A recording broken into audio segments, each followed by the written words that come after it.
Hey everybody, welcome to another episode of Dragon Age Unbroken. This is episode 4, titled Maleficarum. I hardly know him. Thank you. I'll be here all night. Um, I'm going to start off actually with a little bit of a content warning in this one. There may actually be images of some images or like even depictions or descriptions of horror, maybe some body horror, maybe some of that. I will say that I've gone over, it's been a while in the recording of this one, so I've gone over all of our consent forms and everything like that, and I'm fully aware of everyone's consent at the table. If anything is a little bit too disturbing in this episode because reasons, um, feel free to come back at another time and attempt this episode again.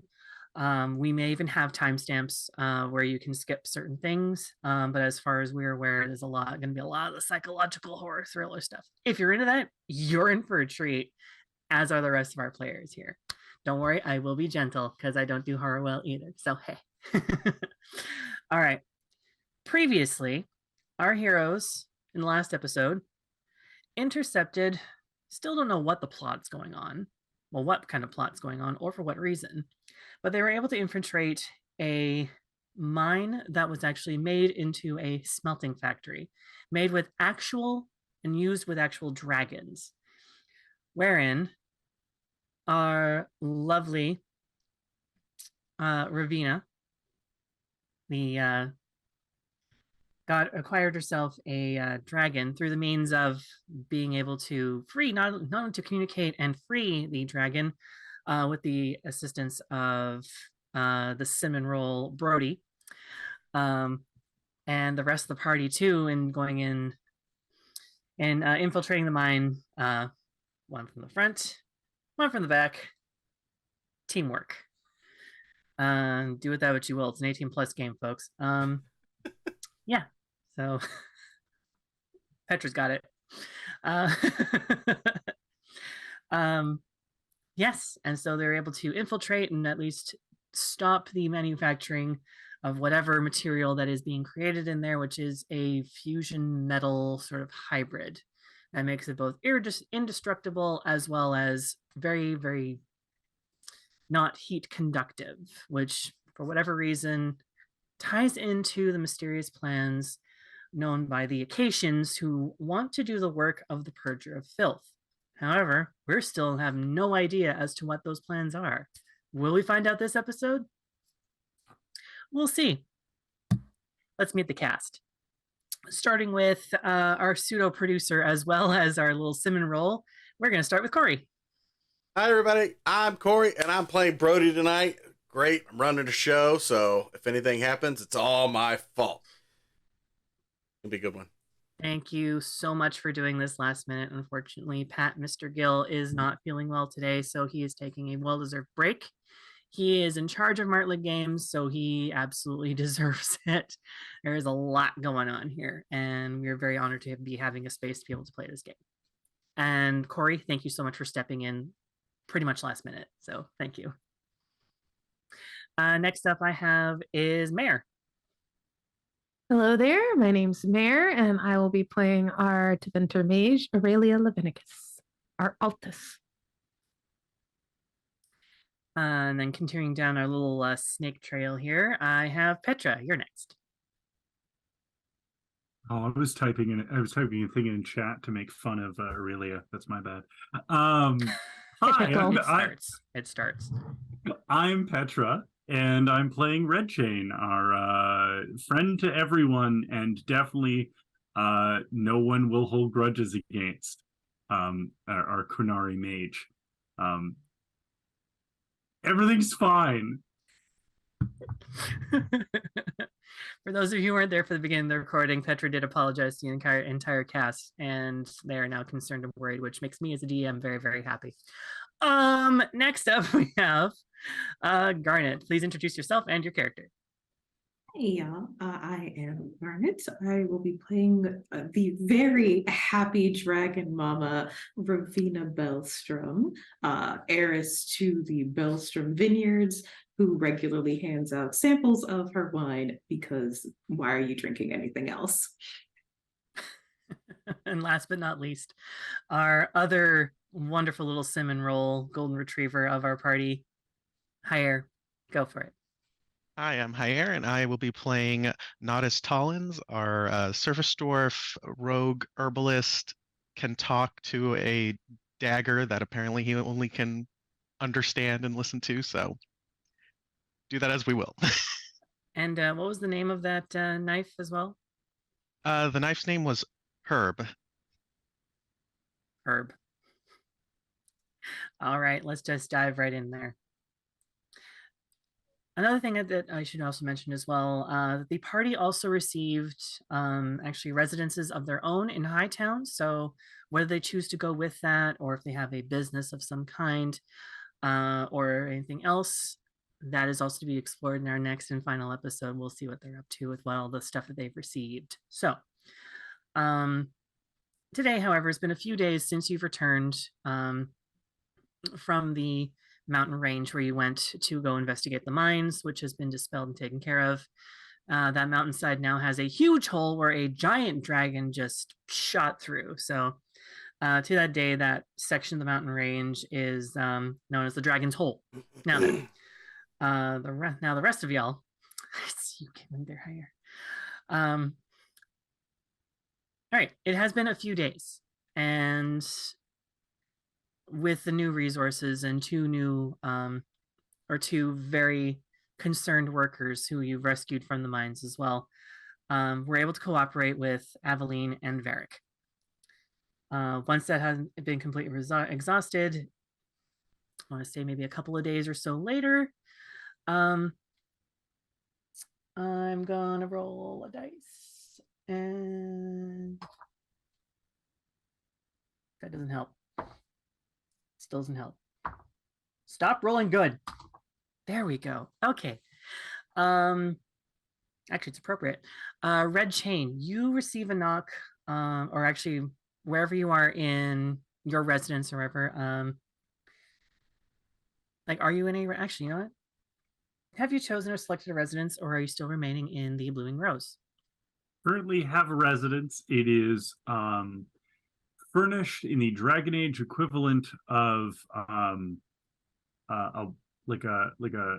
dude living on his own for the first time. Like we're not talking mattress on the floor, but we're talking like it. Minimalist would be putting it kindly. All right, so minimalist high slightly fashion damaging. over here. Minimalist high fashion mage over here. You receive a knock on the door. Now, do you have a house staff, or do you enter the door yourself? Oh, definitely doesn't have staff. So yeah. All right, so there is a knock on your door, on your very front door. Okay, Red Chain will go over to answer it. When you open the door, you do see a one of the knights that is under Eveline's guard, and they are clutching what looks to be like some kind of like envelope or sealed envelope with paper. Looks to you and just said, looks at you a little bit nervously and just is like, "Oh, okay. Look at the draw. Someone said this was Aurelia's place, but nope. Looks like it's just Red Chain's. All right. Hello, Red Chain. And you recognize this guy from like very first game, and he's just like, important message from the captain. From the captain and the Viscount. No need to go report in person. Instructions are in here for you. I mean, I'll stick around for any general questions because that's what I'm here for. NPCs, right? Red Chain will reach for the envelope. I'll give it to you. Is this a job? Yeah. Also, is to look into. It is to look into the smelting factory that we intercepted the few other days ago.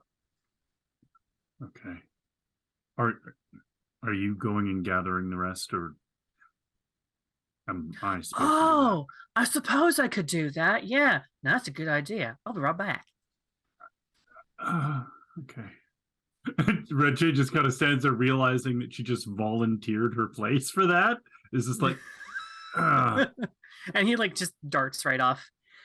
You're all conveniently, if you've selected to have a residence, you're also in a little cul-de-sac of your little homes, essentially. So you each, I mean, we will speed this up a little bit because I have plans and plots. Each of you receives a knock on the door, and each of you sees the same guard who says to go over to Red Shane's place immediately. That there is a job and information from the Viscount and the guard captain.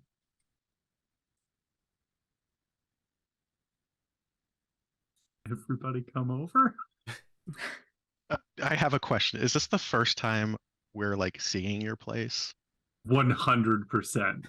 Okay. Nodis will bring like greeting flowers. Like he has a little like a big bouquet of like flowers, like a housewarming gift kind of, because he thinks this is like, oh, we're having a party.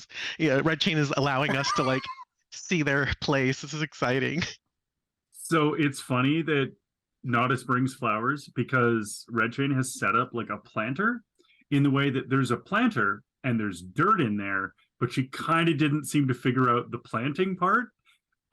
So you've got a place to put plants. Perfect. Thank you. Aurelius can. Oh, sorry. Oh, sorry. Happy.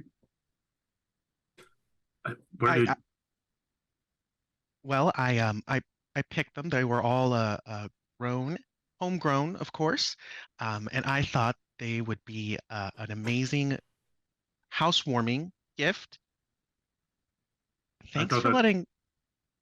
Isn't that what the fireplace is for? For the plants?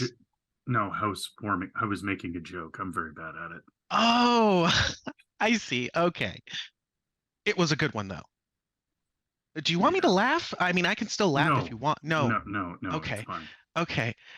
If you want, you can put them in. And he Nada sees the pot with the dirt. He says, that would be a lovely place to put them, but you have to make sure to water them at least maybe twice a day. Make sure that you take them near the light of, so that way the sun can get them to grow. And you may also probably need a specific kind of manure for this. And he starts giving you like a list of like how to take care of these so that way they don't lie. And it's probably going to be more annoying and tedious for Red Chain. Red Chain, like, to her credit, tries to stay in that, like, take as much information as possible. But there is a certain point where her brain just goes. But don't worry, I have it all written down here, and I even made sure to show you each week of what kind of different thing you can do to make it even, better. Did you just have this ready? No. Oh. Thank you. You're so welcome. So Red Chain goes to like shake your hand or whatever, and just kind of like does like an awkward shoulder pat. Is just like, I don't know how to do this. Anybody else show up?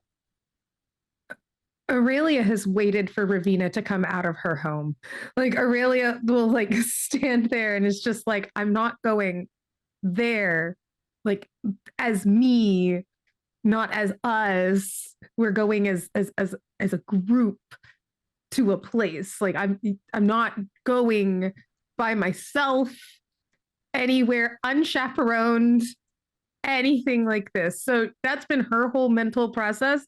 So she is like still like dressed and just, if Ravina takes a minute, is like standing out at the end. I know that you said that it's like it's Kirkwall, but now I have like, Real Warriors of Kirkwall is like this cul-de-sac we're on. And so like I'm standing at the driveway or outside of the door and just like tapping my foot and waiting for Ravina to come out first. So Ravina is, as she's walking out, going into someone else's home, Dragon is unhousebroken. She's shouting at her staff, if I come home and anything is on fire that shouldn't be, you're all fired. She's not going to fire anybody. It was hard enough finding people that weren't terrified of the fact that she owned a dragon anyway. But, she has to make sure that this young wormling does not burn down their house again. And it's one of those situations where like anybody dealing with the dragon, it will just politely and just like cheerfully ignore. But you are Mama, so it will just like pat its happy little feet, look up at you, and just like, And oh, I love you so much. I will be right back. I just have a meeting, and then yeah, don't bite anyone, please. Okay. Thank you. No, no biting. No biting. None. All right, but go into the kitchen and I'm sure they'll give you something to eat while I'm gone. and then before you finish the sentence, just Lovely. So then I'll leave and then head over. Oh, you hear Aurelia's the right on the slight beginning of a crash as the door closes behind you. This is why you hired them. This is why you hired them. It's gonna be clean when you get home. It'll be fine. It'll be fine. This is why you hired staff. She's just talking to herself as she's walking If you to want. Aurelia. Yeah, it's like, if you want, I can contact some of my people back home in Deventer. And I mean, they have, we could get some, quality in here, someone who's very well versed in it and taking care of your precious little baby. That does sound amazing. I've sent letters to my father, but unfortunately, he's very excited about the new shipping crew that I sent him a little while ago. So he's been a little bit busy and just sort of fallen off with the whole, oh, right, she has a dragon, which you would think You would be think like that would be a priority. I completely agree. I mean, I wouldn't be able to stop talking about it if I had a dragon.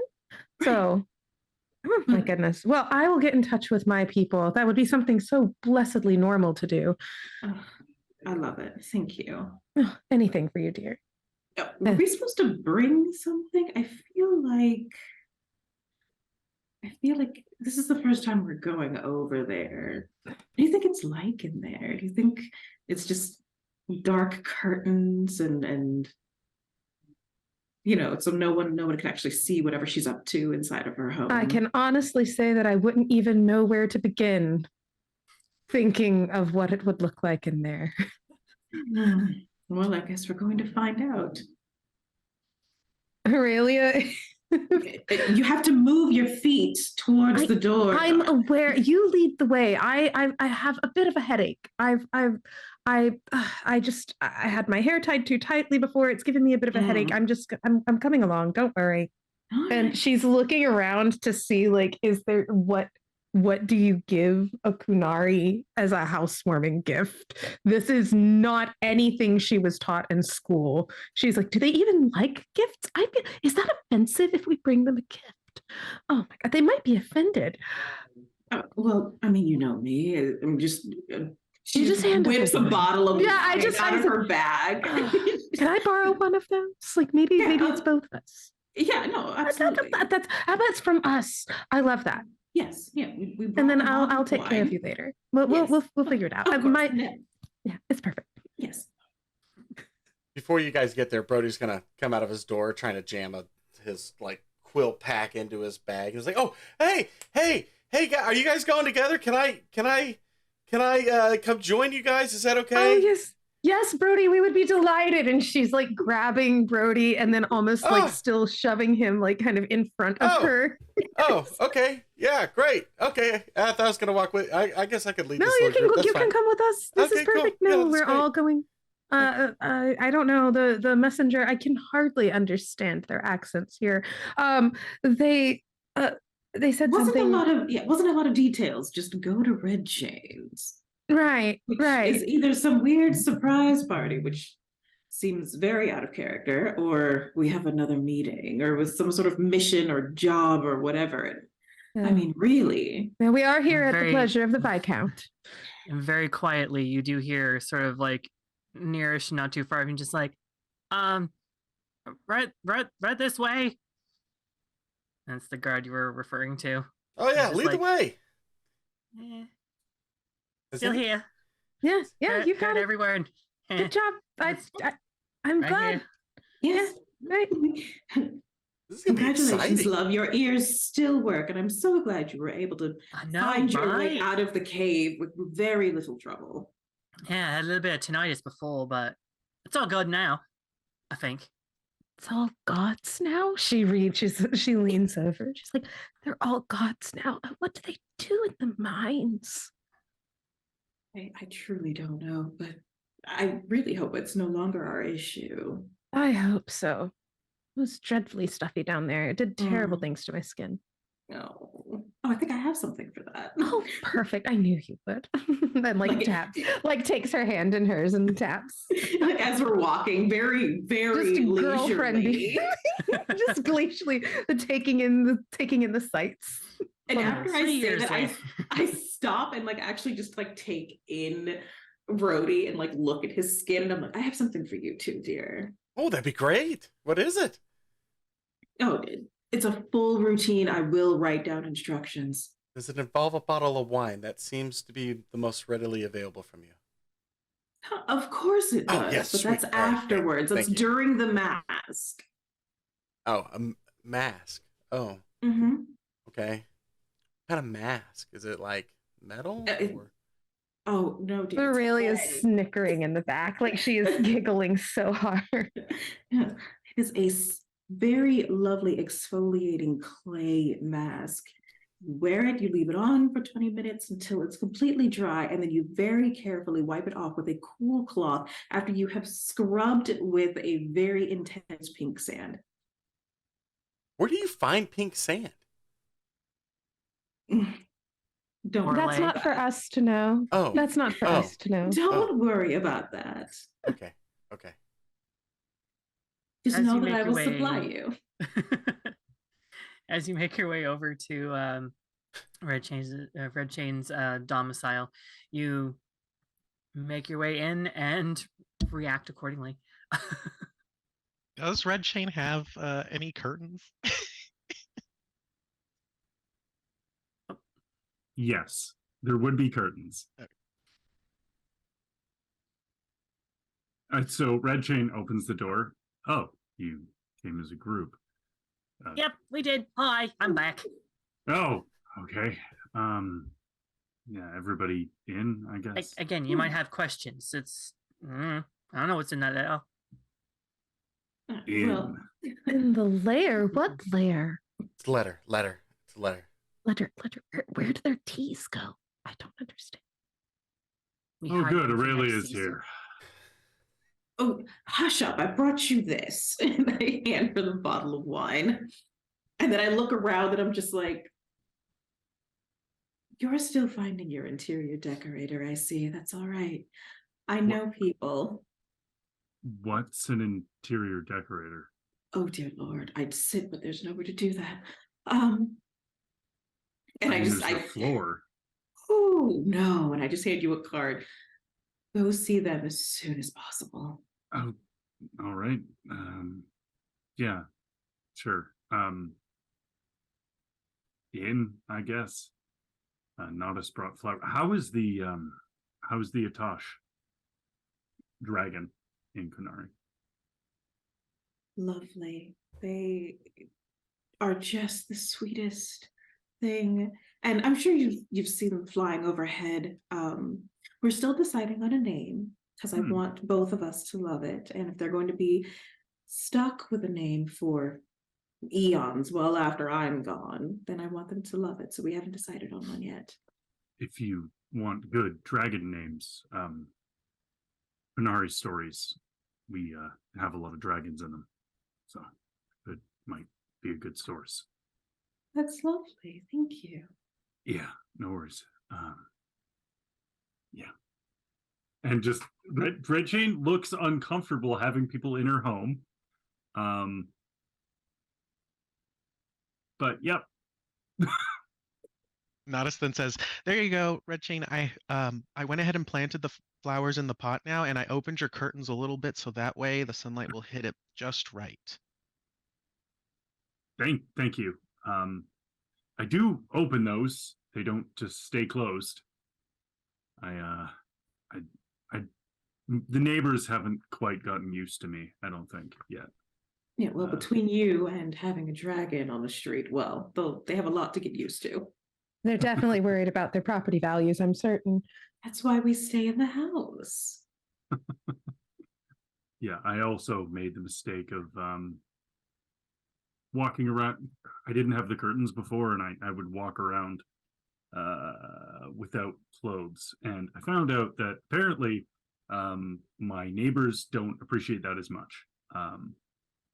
Yeah. So. Wow, did I miss that? Aurelia takes this moment to go over to one of the windows and is just like the window where the plant is like, I guess it needs some fresh air as well. And just like yoinks the window open as well because she needs a bit of a breeze at this moment. Right direct next door, you do see sort of a middle-class dressed woman and presumably her husband. They both look at you terrified, and the curtains close. I can see why. We may need to look into finding a fence builder for you. A nice tall wall. Trust in a Teventer to try and turn a house into a city.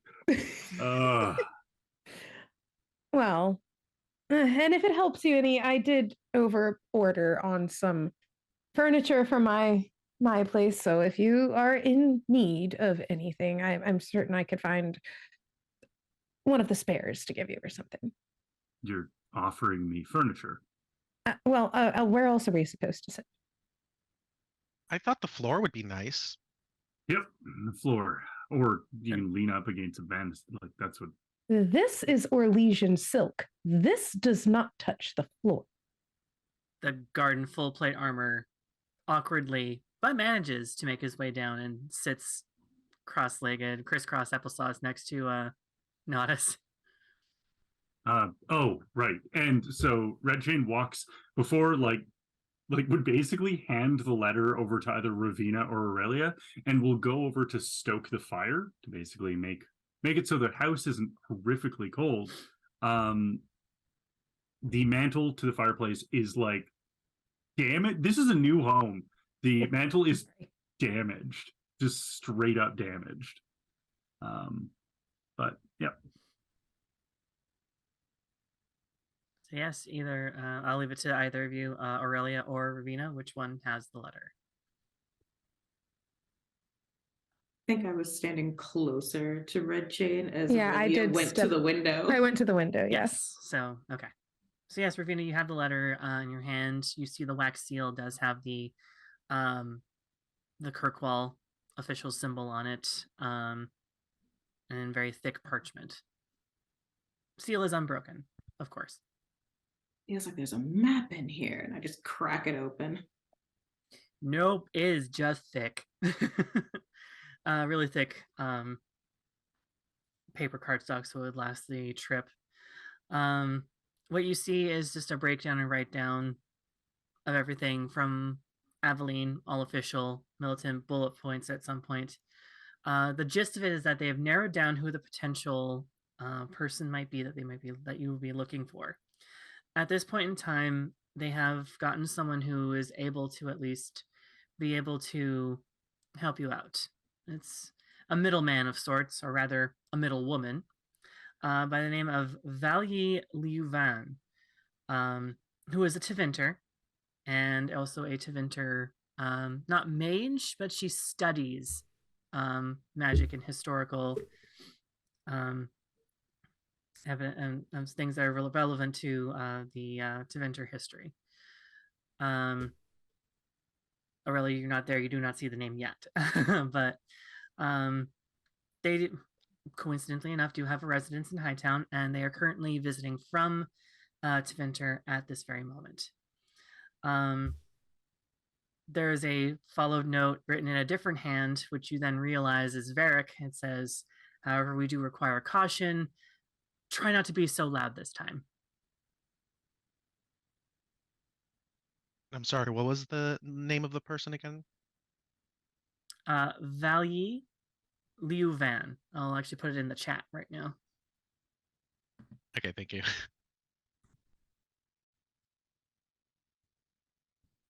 I got apostrophes and everything because that's how you do fantasy names. More apostrophes, the better. And it auto-corrected to And it auto-corrected to Valley, of course it did. It's Valley. Valley. Or even Valia. I don't know, Valia sounds better. Valia Levan. There we go. Valia. So meeting another Tevinter. No. I wonder if we went. Oh wait, have the contents were read aloud to us? I guess. Oh yeah, sorry. Oh, okay, yeah. I just wanted to make sure too, because yeah. Valley Levan. I don't know. You may not know of her per se just by name, but the family name itself. They are scholars at the very least. It's a So I would have known from them name. at the universities and such. Yeah, like you have known probably of Valley's like either grandmother or great grandmother, who was one of the head scholars of the libraries of there, because women in charge is awesome. Perfect. But yeah, she would have ran the old mage library. No, brilliant. Oh, well, that would be exactly the person we would need to talk to, especially regarding the origins of these sigils, these seals. Specifically, the Leovan family that you know of are not so much of like Tevinter history, but Tevinter ancient history, which is definitely where you want to get information from. So the whole ancient magisters. Oh, well, that will definitely prove useful. So that's the only contact that they've given us in the letter. It is. Okay. Try not to be. There's also another note afterwards that Evelyn says they've sent a guard for any questions. She's given him as much knowledge as possible, considering he is also just fresh off of being in the mines. He's doing good. He's still crisscross applesauce on the floor in full plate armor. Not sure how he's going to get back up. So should we do this first thing in the morning, or are we doing this now? Sorry, I'm assuming, what time of day is this? I would say like mid-morning, not even afternoon yet. Should we? How long has this Tevinter been in Hightown? They've been visiting, but for how long? That's where you kind of see the guard sort of like just stiffen, straighten up, and snap, and it's just like, the Tevinter has been here for about 4 weeks. 4 weeks? Did they say why? Like visiting family? On a research trip. They were going to find out what was going on in the mines as well, but were delayed. They're still here for another week and a half. Sorry, it's how I remember stuff. No, that it's working beautifully. Good job. I can understand that. Yeah, it's really good, full and accurate information. Wow. Yeah, that's ask me something else. Are they in? Do they have like a staff at their home, like a guard? I can only imagine as a Tevinter, and unless you're a part of the small staff of 4 people, maybe 5. Wow, you really do have a skill there. Let me see. Hang on. 1 butler, 3 maids, and an attaché of some kind. Wow, I am good. I am quite impressed. It's going to be amazing at the tavern. Oh, you're going to have a grand time on trivia night. Yeah, I'm going to win. Finally. The only kind of gambling you can get into. Where has this Tevinter been outside of just, I'm assuming they were, oh no, wait, let me go back. Apart from the aspects of their research, where else has this Tevinter been spotted in town? In Kirkwall? At the old ruins of the old, what's it called? Sorry, out of character. At the old Chantry ruins, paying respects to a couple of different magic shops just to replenish supplies. And every once in a while gone to the garden for, well, you know, pleasure. She likes her roses, and she likes her roses thorny. I don't know who gave me that one. It looks to Nodis, and it's just like, oh. Have we been there at the same time? Is this one looking around to everyone else? I mean, I need to see her. True. spent a lot of How time in odd, the common areas.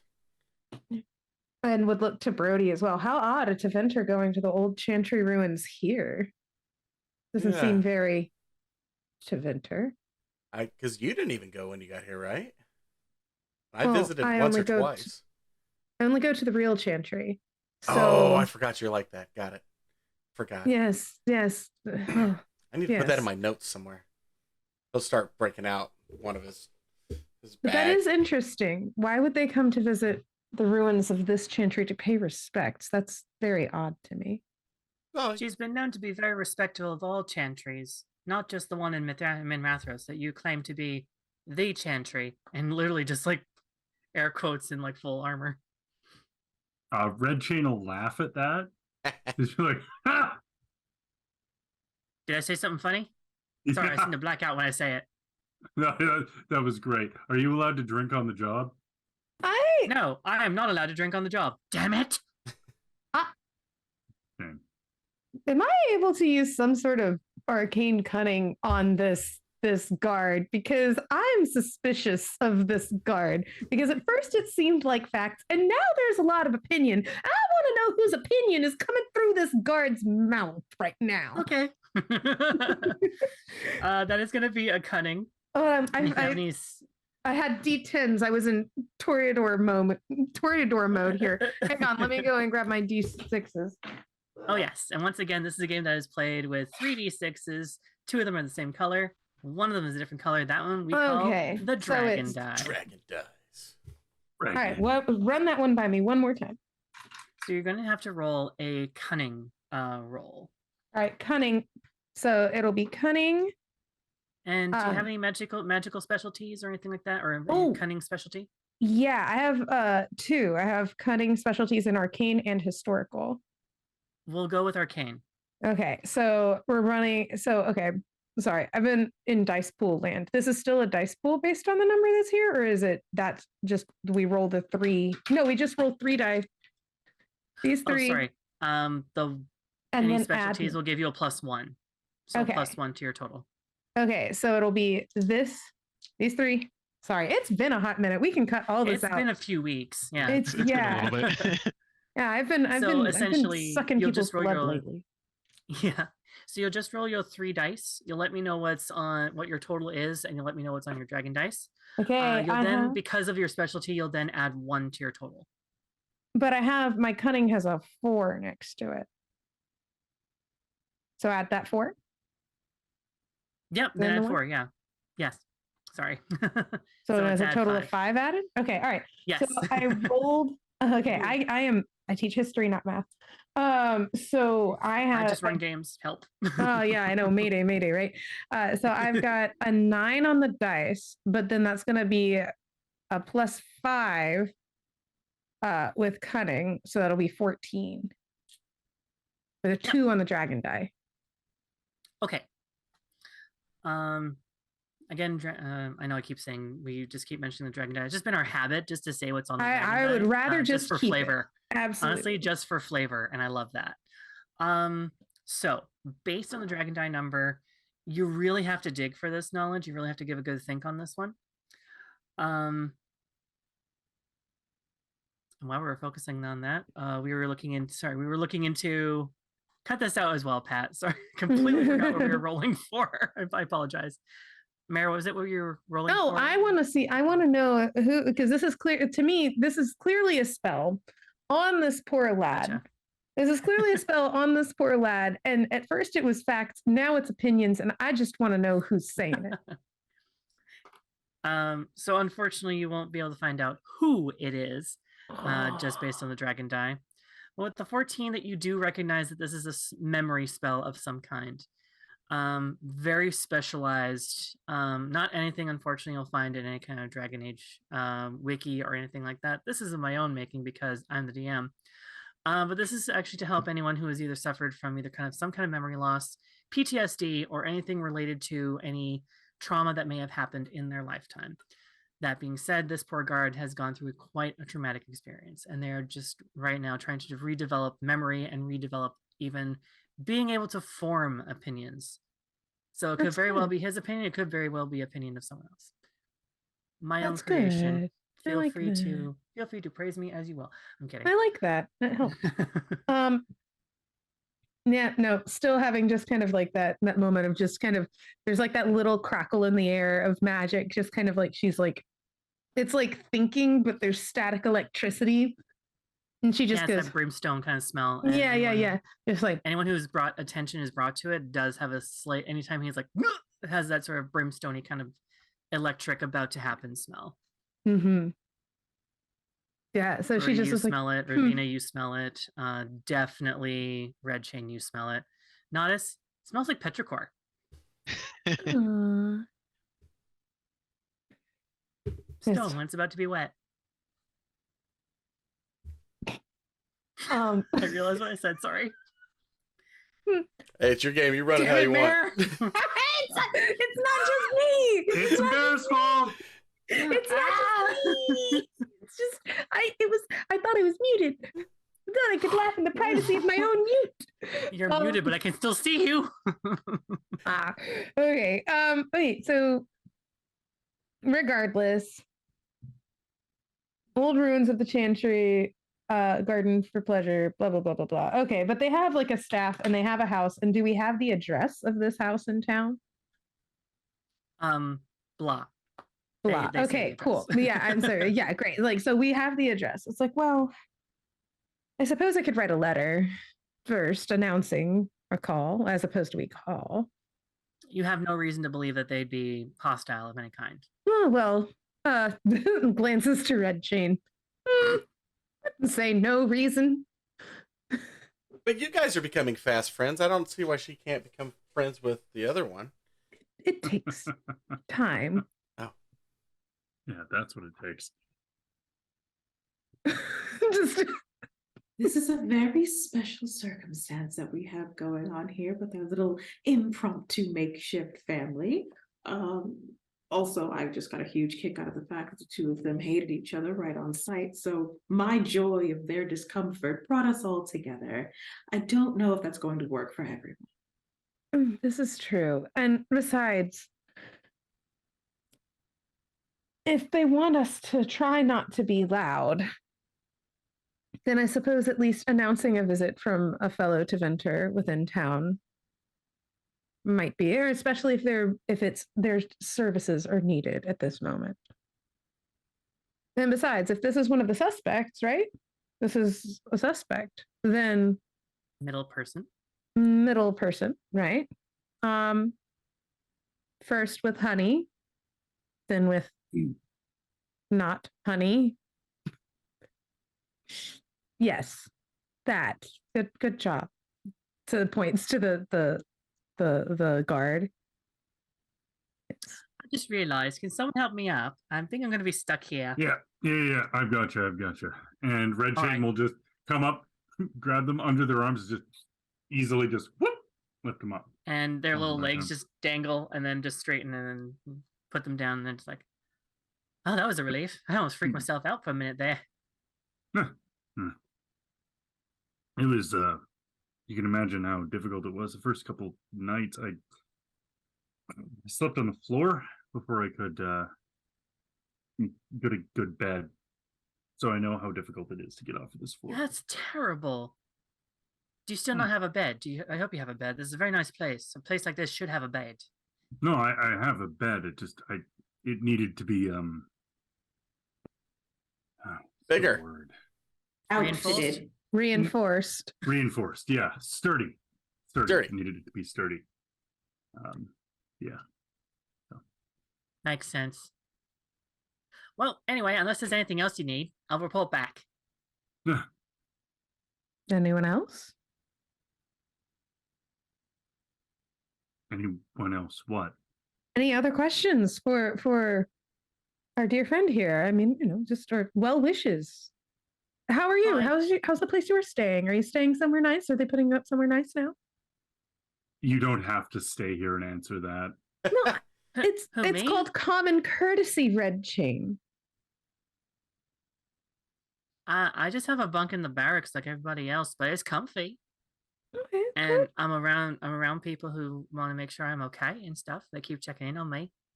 It's very nice of you. I appreciate it. You guys are like different kinds of heroes. You know, the last few heroes that come through and as they're making their way to the door, the last few heroes that came through here were complete assholes. Anyway, I want to wish you all a really good day and be safe and don't die. Good day. Bye. I Well, that was very nice of him to tell us to not die. I was going to probably recommend that maybe we can go and at least while we wait to hear back when Aurelia sends the letter, we can go to the Rose and see if maybe we can find them there, if they're maybe there, or we can go to that Chantry place and see if maybe they might be there too. Surely some of our friends at the Rose will notice if there have been any other Teventer around. Absolutely. Yes. Apparently, we need to find the thorniest of the roses. So, Looks to Brody. also looks to Brody. Anyone come to mind? One sec, Brody. I don't know how thorny the roses I've seen. I got the wiki here. 1 second. What kind of DM would I be if I did not have the Dragon Age wiki open right immediately to the Blooming Rose information? Do I have a name I can give them? Working on it. Okay. Well, you do know all of their names. You did write all of those thank you letters. I did write a lot of thank you letters. They were very kind individuals. Honestly, I haven't seen that kind of a kind gesture in a long time. I mean, I know I would have appreciated one, but I'm not a Rose. But I'm meaning that is it hot in here? And goes to stand closer to the window. I think what Aurelia is trying to say is that you were very popular with a lot of the roses there. So yes, I feel like it's only natural that maybe you might know. I potentially might. I'm private messaging you. Keep it up. Just 1 second. Keep it up, guys. Because I think I overheard some of the roses say something about how they like your looks, your pretty face, and the importance of your body language, whatever that exactly meant. I've been told I'm a giver, so I'm Absolutely. hoping I've just you as, gave they them are so just many as happy letters, as I am. so I will admit to have seen a couple of your thank you notes on different dressers while we were staying there. Oh, that's they great. Were very appreciative. I'm glad they appreciated that. I guess everybody here can get. I don't know how much longer we're going to be together as a group, but then I can send everybody a thank you card as well. You know what? I do have a name. Her name was Serendipity. She's great. Elvin, absolutely wonderful. I think that's the place where we need to start first.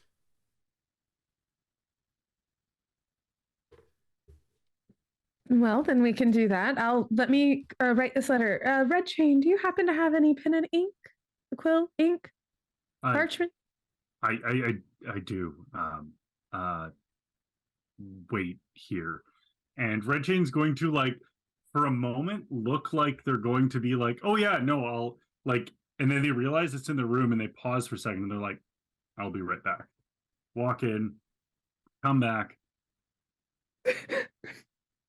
Okay. If you try to peer in, I'll tell you what you see. I don't know if it's just a Mare thing or it's just like, I don't know if I'm over by the window. I'm definitely looking in as well because it's just like, oh, they keep things in another room. That's progress. So there is basically when they open the door and they move in, there isn't just a bed. There's also like kind of like a desk they've set up. And there are there's so much parchment there. And a lot of it is like torn up, crumpled up, tossed, written, rewritten. There's ink like kind of splattered, and they kind of like there's some shuffling noises.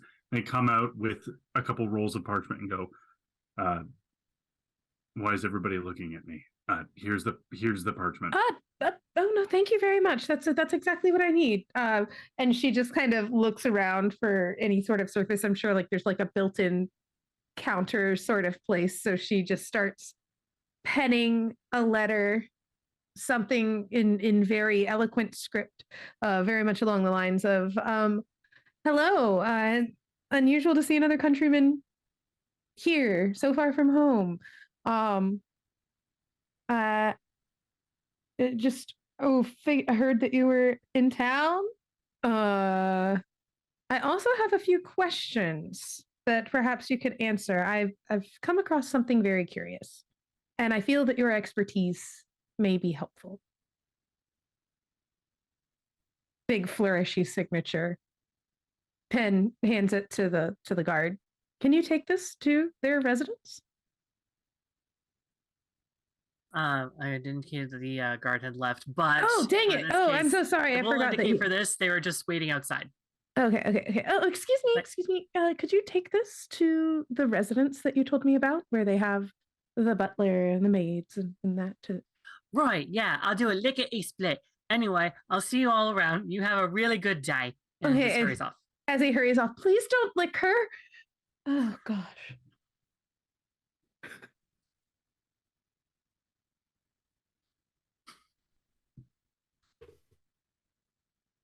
I mean, you did say lickety split. I mean, that's kind of on you if it happens.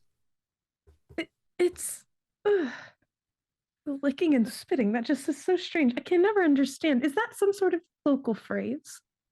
It must be. You seem to be picking up more and more on the local Learning dialect here, huh? It's definitely a free marsher expression for very quickly. Yes. She doesn't speak free marsher.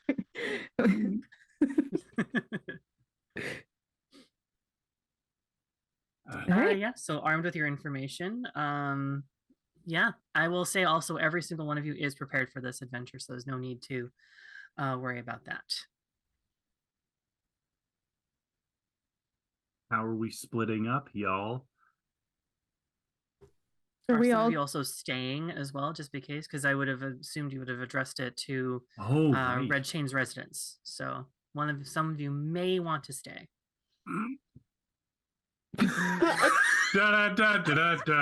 Yeah. The fan fiction writes itself, folks. Hey. No. Maybe we could write return address to the Blooming Rose. Okay. So you can, if you want to, all head up to the Blooming I Rose. don't think Red Chain is just gonna want people staying in her house. I don't think she's. I think she doesn't want us in her house already.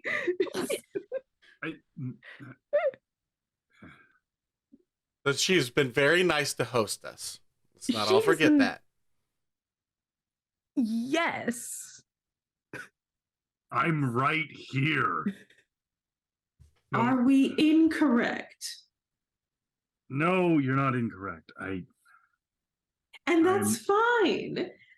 We're not offended that you don't want us here. This is your space, and it feels like we're invading. It's not that I don't want you here. It's that I'm not used to owning things. So it just been kind of I don't know how you decorate your homes. Oh, that's why I gave you the card. You tell them the things that you like, and then they will build around that, and they'll ship it to you. And if you don't know what to do with it, they'll put it together and put it up, and then it's very whatever you is in here. No. And It's very fun to own a lot of things. I'm just going to tell you, I have too many things in my home right now. And if you want to keep it minimal, you can still do that. You just have to tell them, be assertive. This is your living space. It needs to say that, yes, this is where Red Chain lives, and this is where Red Chain entertains if she ever does that, and so on and so forth. Mm-hmm. And make sure to always say your please and thank yous as well. Yeah, and you're not used to owning things, and that's okay. I am very used to owning things and will happily go with you if you'd like some assistance. I would actually appreciate that. Thank you. Yay, furniture shopping montage. Is there a Kirkwall equivalent of an IKEA here? I was just about to ask a Kirkwall IKEA. I'm sorry. What? It's Kirk IA. Ravina Okay. doesn't know what an IKEA is. They have such interesting models as Fluvar and Herpaderp, and that's actually a very sturdy chair. And don't forget I hear it all comes Smorgasbord. from Ferelden. All of the trees they have down in Ferelden. Oh, and they have a hinterland. very popular stuffy called a Mabari. Literally just called a Mabari with 2 eyes. Ah! I wish that stuffy was available. I wish that stuffy is available. Anyway. The Dragon Age Goodest boy. equivalent of a The goodest blowhard. boy. Well, off we go to serendipity, I guess. Yes, we'll finish this job and then we'll get your house looking however you want it to, since it is your home. No worries. Yeah. Yeah. So wait, one quick moment. Before we all leave, or as everybody leaves, Red Chain is going to catch Brody's shoulder after everybody leaves and goes, I need a favor. Yeah, whatever you need. It doesn't have to be now. Can you show me how to write a letter? Yeah, absolutely. This would be fun. I'm afraid I don't know. Do you have a different written language for Canary? No, it's just I don't know that one, unfortunately. We do, but that's not what I'm trying to do. Okay. I'm trying to. When you write letters here, you wrote really nice letters, really good ones. I'm trying to do that, and I don't have the words. Yeah, that's fine. So I need help with that. I absolutely. I take it you don't want to Okay. do it, and you don't want to be around the others during that. It doesn't have to be now. I just I didn't want everyone else to know that. So if you could just not tell them, I would appreciate it. I won't tell anybody. Thank you. You're welcome. Anytime. Also, please don't tell Aurelia. I will never hear the end of it. I would never do that. Thank you. So you all make your way to the Blooming Rose. Once again, at this point, it's just a regular, all the roses and everyone there seems to who's seen you around just waves and everything like that. Nodis, stand just putting one of the topiaries and gives you a gentle little wave. I also do a gentle wave as well back at them. You all make your way in to where Madame Lucine is, and Brody, take the reins. Brody, take the wheel. Madame, how are you doing today? It's a wonderful day again here. It's a pleasure to see you again. What do you have this time? Adriano, Cora, Dania? All who's, lovely. All lovely. But unfortunately, I was hoping to see if Serendipity was available. Oh, Serendipity, yeah. I believe it's her day off, unfortunately. Oh, no. Maybe is there something that I can help you with, maybe? There was something I needed to ask her, unfortunately, and I don't know if anybody else. Maybe you might have that information as well. I've got eyes everywhere. What do you need? Well, are you looking for somebody? Yeah, potentially. There's another Treventer that's been around here. Valier Leovan? Sorry. I may not have said that very well. Treventer names are still kind of new to me, so. Oh, it's a Teventa. Yes. I believe I did see someone. Well, we don't get a lot of Teventas in here, but there is one Just her. who's been here and frequented I'll point quite a back at bit. Aurelia. Yes, but you see, wonderful thing about most people from the same region, they all don't look the same. I know. I get that a lot, though, coming from the free marches. what I do know is that she does tend to wear a lot of white robes, Okay. gold trimmed, um, very form fitting, and has very long dark brown hair right down to the small of her back. Valier, I think it was. Let me see. And she goes through this big, huge, like, guest book, and she just flips through the different pages, and it's just like, no, not that day, not that day.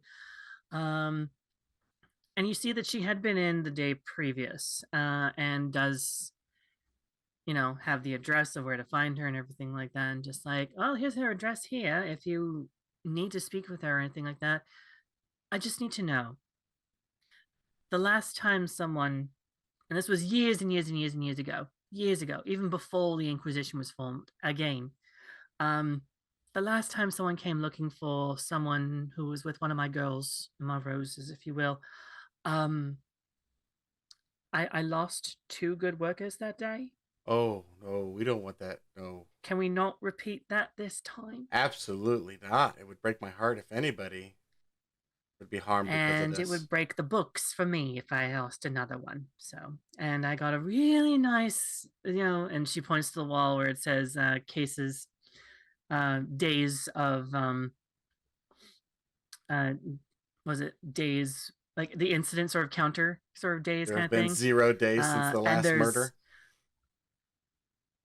it's just days without incident, basically days Okay. without incident, and it's been counting up, and just like several days since the last one. And you can tell from the number it's been, again, more than 10 years, and maybe even a couple on top of that as well. No, no, no. I'm absolutely not asking to cause any harm or issue there. So, but if it's her day off, it's her Wonderful. day off. So, well, It is. We are a unionized group. Everyone gets at least 2 days off, at least two 15-minute breaks, two 15 paid breaks, and actually, we also got them in even a paid lunch break as well.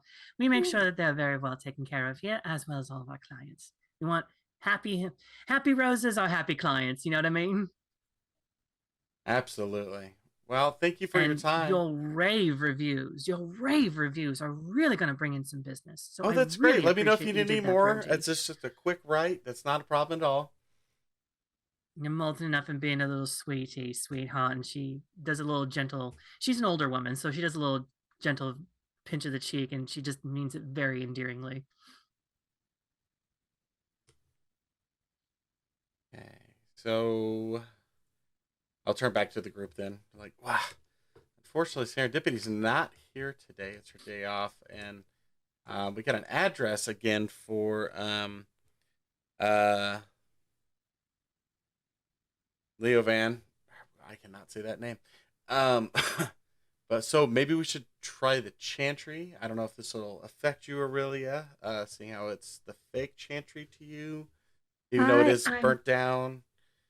I'm I will be fine with it. But this address, is it the same as the one we have? Yep. Okay. So easily that corroborated it for sure. So yeah, Solid. there's no Good. I'm just falseness always to suspicious. solve. Fair. This is me running this game. The only thing you have to be really worried about is all the salacious stuff that happens at the Blooming Rose. But we're moving away from that now, apparently. So, Right. Well, we do have some That's- time if we want to stay around here. I mean, we don't have I to mean, go you directly do. to the Chantry. This is true. You do all see Spot Osric, who has great big shoulders with that like a linebacker. Um, is absolutely not wearing a shirt and is full mutton chops into mustache, red hair, and sees all of you and just as he walks past. He's sweaty like he's been working out. Good old bit of cardio. Very sweaty, very sweaty. Well, I suppose we should at least see if they give if Valier gives us a response here. So there's no harm in lingering for a moment, I suppose. Just as you, funnily enough, just say that, there is someone that comes in. You recognize, actually, I'll just, No, you know what? Because we need this interaction. Actually, funnily enough, Stan comes in and they've just started packing up they've all packed up their gear for the day. And they walk over and is just like, "Hi, everyone. Oh, and hey, Nodis. Um, I think this was supposed to be given to you guys, but there was no one outside to take it, so I thought I'd bring it in for you guys. Um, here you go." Aurelia will yoink it. Thank you so see much, that it Stan. has- you're very welcome. Anything for you. Aurelia makes one of those, like, looks at Ravina and just like, We don't have to read this right now. If Nodis, you want to go and talk to Stan for a little bit? Yeah. We can just grab a drink at the bar and you can come and grab us when you're ready. Oh, I mean, I wasn't going to get anything alcoholic per se. I really just wanted some water. Yeah, I guess I can get some water with you as well if you want. And I just keep forgetting that Stan has a little bit of an accent because the elves do have a little bit of an accent. Right. I mean, water on the rocks for me and this guy right over here. That would be me. And like the camera kind of pans down. Here. And Quintus looks over and is just like, "Oh, hey." Plunks down 2 tankards of water for the 2 of you. And you are free to open the letter too. I mean, like, yeah. Aurelia, you do notice that it does have the wax, purple wax seal. Funnily enough, the other one had like a red wax seal. This is a purple one, with a little bit of gold highlighting and gilding on there, of course. Must be an Altus. Of the Imperium, definitely of the Imperium for sure. Sweet. Yeah, so I guess kind of nod our head to kind of get over maybe where a booth or a table is so that we can circle up the wagons, give Nodis some space. And so opens up the letter just to take a look at. In the most beautiful, delicate, enviably flourished, even more flourished writing. If none of you are able to read this sort of script, it would make sense because there's unnecessary amounts of flourish in there. Aurelia, you read very easily. Lovely to hear another of our countrymen. Thank you, countrymen are about. I'd be very pleased to have you. Sincerely, full name. Even more elegant of writing, plus no post note at the end. By the way, fantastic scripture. Where did you learn? Aurelia starts grinning because at first, as she's reading it, she's looking kind of like jealous on it, and then she's like, "Oh, good, great." She's not better than me, but as that moment. That is a major concern. If I definitely was wondering if all of this extra was some sort of challenge or not. It could be. I mean, we're not going to battle to the death in masks like we're legions or anything, but it's impressions are very important among us. Yes, so I say it seems though we have an invitation. Yes. So, well, I suppose it does indicate if you would like to go today, she is free to do so. Beautiful. All right. Yeah. So we should. We'll send another letter saying that I'm in the company of some others. It's not just myself, as we are investigating the same issues, and then see if a runner could go and handle that as well. We could say that was included in the first letter. In the first letter, okay, some perfect. Associates as well. Yeah, my associates and I. If you have a moment, yeah. Okay, cool. Love that. Yeah, fully would like to expect tea. Yes.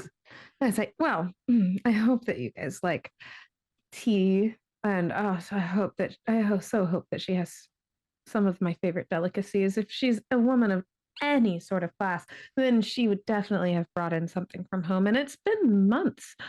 Oh, I so look forward to this. Not just a woman, but a Tevinter woman of any taste.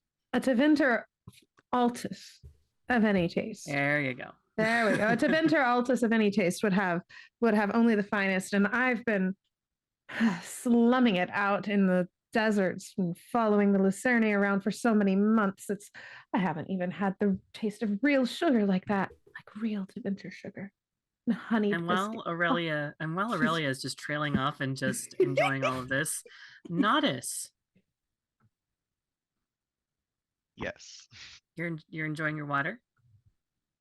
Yeah. Nodis will be pretty much making kind of like small talk with Stan, and we'll say, there are times though that I do kind of miss still staying here at the Rose though. I mean, it is nice that I have was given so very graciously a place to stay, which is nice. But I do miss it. But at the same time, it is a little more quieter at my place. The room where I was in here, the room next door, a lot of times it was very loud, mainly with the words being yelled, oh baby," constantly.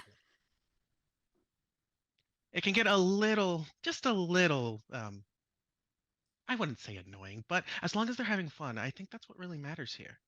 And I like to think that they're perhaps having a lot more fun than probably we realize. Well, I mean, dropped in your butt. 1 second.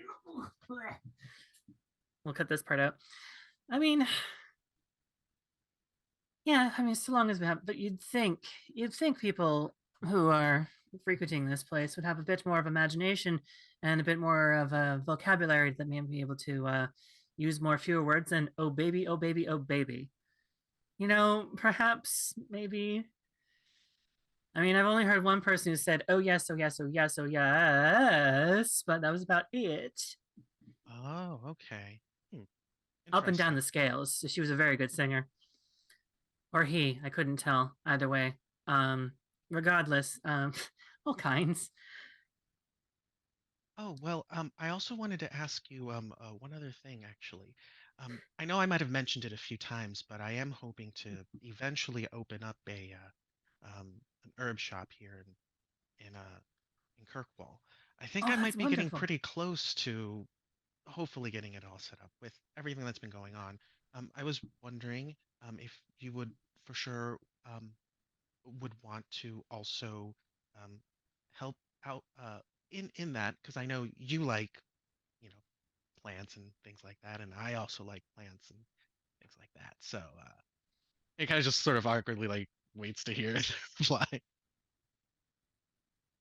Um, Noticing that they're kind of that Nodis is kind of trailing off, Stan is going to gently put their hand on theirs and is going to say, I'd be happy to accept. I would love to set up a business with you. Oh, that is so great! Thank you. And he kind of like wraps his hands around his hand as well as he says that. He says, "And don't worry, I believe both of us should be paid very equally for all the hard work that we do." I mean, you're perfectly fair. I wouldn't mind if I also had a bit of a quiet space. Do you think is it too much to ask if maybe like could I maybe if you have room to spare or a spare room, like I don't take up much room. I also don't have a lot of things to bring with me. I just have the stuff that I do the work around here. And your place is very much and they're just trailing off at this point. Uh, Nodis just puts like um he kind of puts like a finger up to his mouth to kind of like tell people to just like hold on for a second and have him to stop speaking. He says, and with a very serious like tone, he's like, I would not mind at all.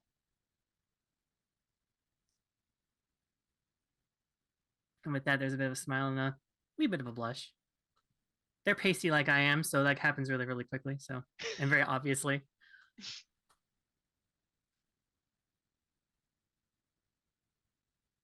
Thank you. Of course.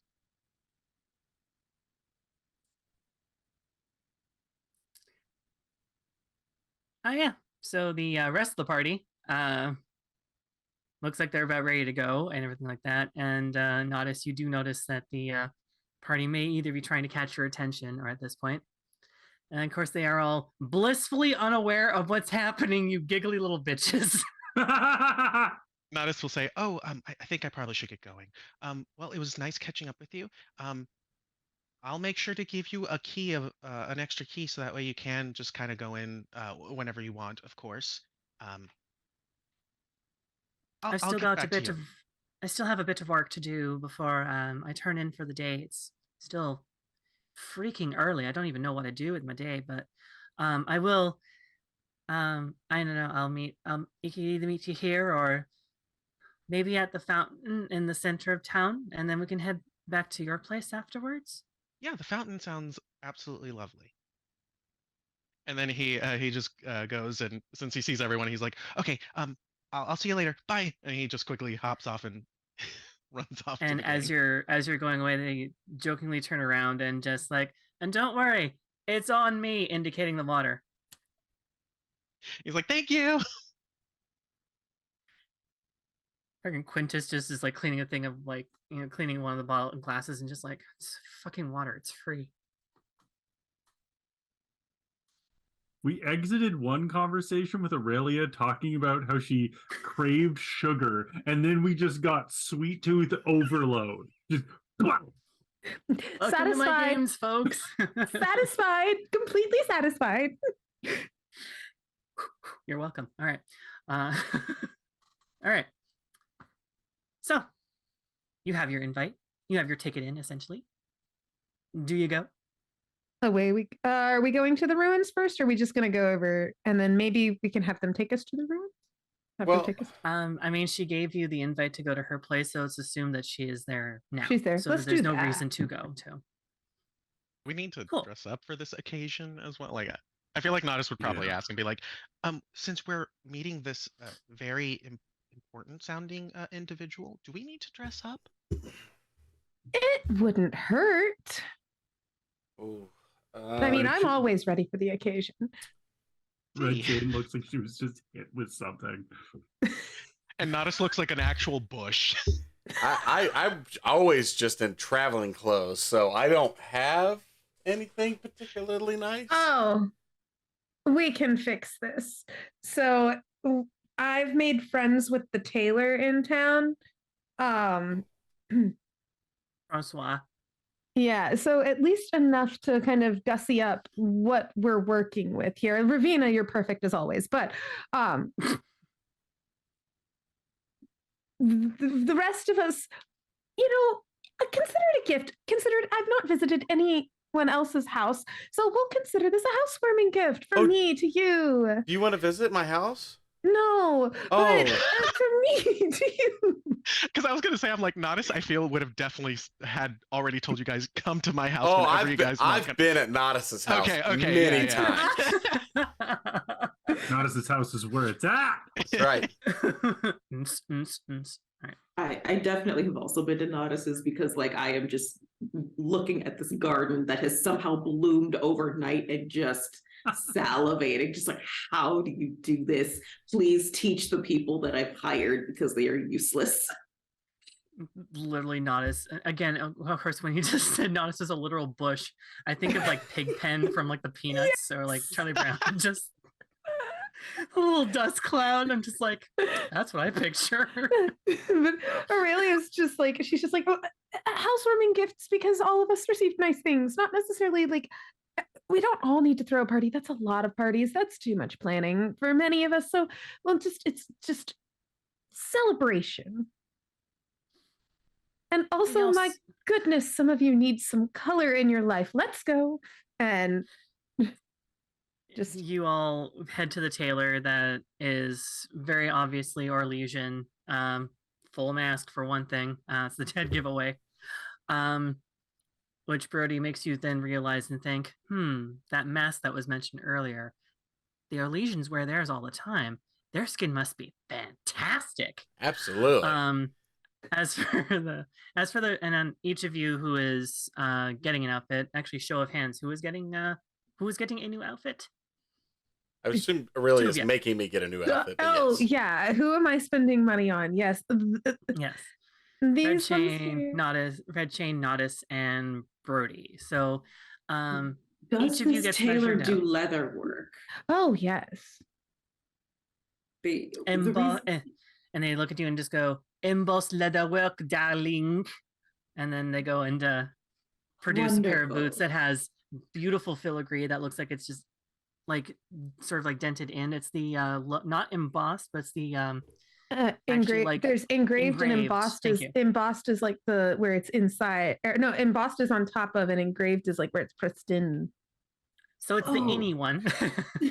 No, I need custom work. I need a harness and a leash.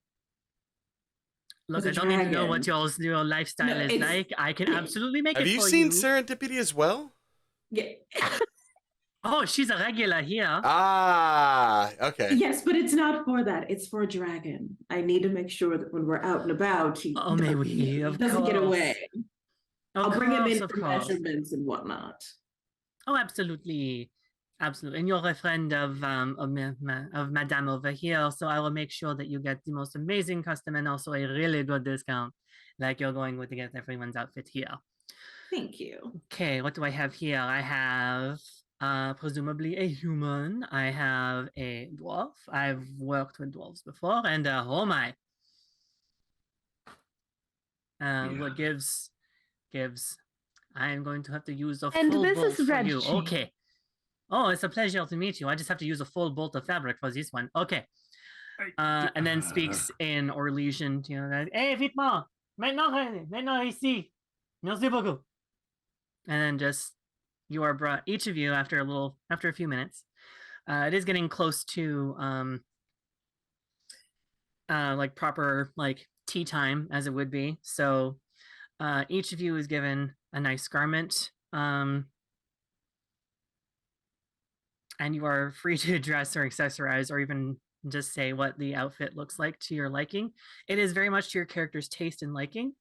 Red chains, if yours wants to show a bit more skin than it does, it definitely does. Roby or Nodis, if it's anything that's like modest or even immodest as well, like a lower neckline or just full up to the neck as well. Is anyone going looks. full Varric chest hair? Like anyone? Red chain, 100%. As I say, It's a very daring neckline. Red chain is going to probably use less fabric than Brody, I would imagine. So, to which the Orlesian guy is just like, actually, on second thought, I only used half a bolt for that one.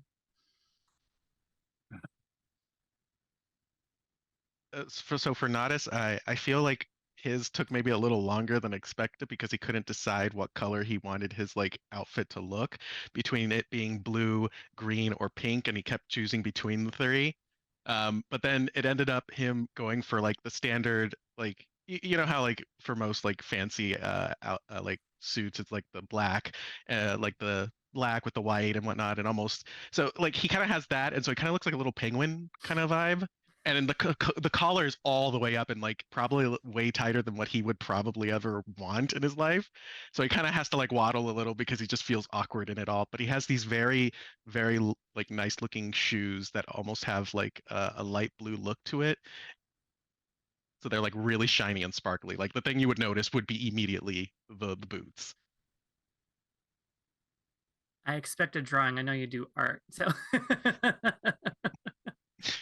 no, I'm kidding. No pressure at all. I feel, maybe. I think just for a little bit of flavor, Ravina's gonna pull out like just a random.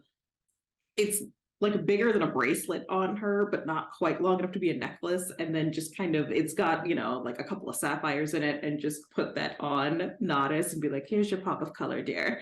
You can keep that. I'm posting in the chat what Red Chain's outfit is. Oh, sweet. Okay. Or in the Discord chat. Yeah. I think I've had that saved for a while. Damn. Well, okay there. Well, okay then. Yep. I feel like Brody might overcorrect into patterns. And, oh yes, please put some brocade on. And if they don't stop me, it's gonna be a little bit colorful, and it's gonna have some patterns, and it's gonna be the dressiest thing he's ever had. You have patterns that some of them do clash, but the fact that a lot of it does patchwork together, it looks very tastefully like a patchwork sort of actual, like, what's it called, shirt at the very least. To tie it all together and to give you a tad more magey kind of flair, with a little bit of like little flared little designs on a little flared piece of fabric on there, is this gorgeous plush velvet vest that goes on over top of it. And it gives off the air of like circle mage, and just like it, you look if you could be mistaken for a like a high mage or even a high ranking mage of some kind, you could be. And the trousers you have just encapsulate actually what powerful legs you have, you little wanderer you, as well as your like knee-high boots are done in the, again, the engraved embellishments on right along the seams along the side of your legs, just to emphasize the length and also just the size of your calves as well. You have a very spiffy, very eclectic, and very mage-like outfit. Yeah. And you look damn good. Scream mage. But you all do look 150% in at least Aurelia's mind. Just 100%, definitely lots more better than you are before. They pass. And yes. at this point, it's right about time for you to head into Valier's place. Let's go. Now, Aurelia has a moment. She's just like, I just want to say, you all look absolutely splendid. Like, look at this. And Brody, that is so flattering on you. And Thank you. This is just absolutely dashing on you. Look at you. He has to like open up, like he just tugs at it a little bit and says, "Thank you. I only feel mildly uncomfortable, but It's okay. it's You fine." don't have to keep that one buttoned. It's kind of alluring if you unbutton that one. Give it a try if you're feeling wild. Well, they said I should keep it all the way up. Well, We there never are said legions that that. don't- You can undo the top button if you want to. He tries to get it and keeps like failing at it because it's too tight. Aurelia helps him undo that. How will we be able to speak to her if you don't have your vocal cords, if they're getting crushed by the neckline? And Red Chain. Mm-hmm. Wow. That is absolutely stunning on you. I am not used to the makeup you people use. I can understand that, but the gown that is very flattering. Thanks. And Ravina, I hope you picked up something nice for yourself as well, since it's all on the tab. I know that you've placed your order, correct? Oh, I've got it on. Well, mostly, yes. We've got to come in and get measurements. Oh, you meant for myself. Oh. I mean, you look dashing as always, but I figured, well, we're here, and it's a little shopping. The boots that they showed me when we first got in, I definitely took those. Absolutely, they're perfect. All They're right, very similar to the ones that Brody is wearing, for sure. Amazing. That's even right. better. Then I would say that we're ready for high to venter tea. All right, so you all do make your way back into the residence area of Hightown, and you make your way to all different houses. They all look like a very much what Free Marches or even a Kirkwall neighborhood would look like. In fact, your houses were very much sort of cookie cutter, 2 to 3 story, residences, sort of like brick house townhouses kind of thing, except more Art Deco. The dwarven influence is very heavily in this, especially since when the Viscount is a dwarf as well. So the Art Deco sort of movement is definitely in full swing here. As for Valier's place, it is slightly taller and a little bit on the wider side. This is definitely someone who has money, who has actually custom built their own space here. It's like a little bit of Minrathos Aurelia, a little bit of Minrathos is here. And it's not offensively garish in any way. It is still whitewashed like the rest of the other buildings are. Very elegant, not patchworky or anything like that. Everything looks really nice and immaculate. This is, however, a tad more Tevintery for sure. There are also a few, because it is a delegate's residence as well. You also do know that delegates do tend to fly their home flags in their sort of front lawn, or even before, like right along like a big stretch of like wall right before the front entrance. So there's no mistaking that you are at a delegate's residence for sure. And you make your way up. As you do, something doesn't seem right. Something is off. Everywhere you've gone has been bright, sunny, cheerful. Have been, maybe people have been milling about. People are still milling about and going about their business during the day. But there's no birds. Something, it's like a dark cloud is just over this spot. It's sunny. It's a sunny day. It's just a little something. May I do an arcane cunning check? Sure. Oh yeah, did Brody as well? Yeah, that I was gonna ask that. Yeah. Yeah. I mean, both of you. I mean, anyone who wants to can. Sorry, the cat. Please, we're arcane. Anyone. We're Actually, arcane anyone. checking. You can't scream into the microphone. Or magic. I say anyone can do a cunning or magic check. If there's any specialties or anything Let's like that, feel go. free to roll that as well. I got a 13 on the dice plus 4, so that makes it 17, and a 5 on the dragon. I'll wait till everyone's rolled. I got 14 total. And a 2 Okay. on the dragon. 18 with a 3 on the dragon. I did magic. I don't know if that matters. I got a 13 for cunning with a 2 on the dragon die, and I'm going to turn the lights back on in here. And I think I finally figured out when they cut off. There's like a weird beep that lets me know I maybe have like 5 minutes before they're going to cut out. Nodis, did you do a roll? Nodis, I'm not gonna roll, but Nodis is gonna turn and say, "Is it supposed to feel creepy?" No. No. That's a bad sign. You all detect absolutely nothing is wrong. From the outside of the building, you do see that there is nothing wrong. Just the feeling lingers. Do you go up to the door? Now, she studied magic, but is not a mage. That's what we've been told, correct?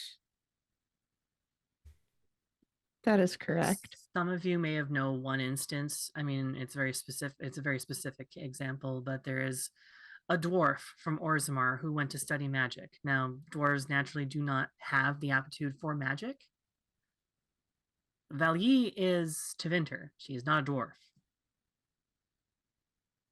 But you do know of one instance where someone did go to study magic and did not become a mage.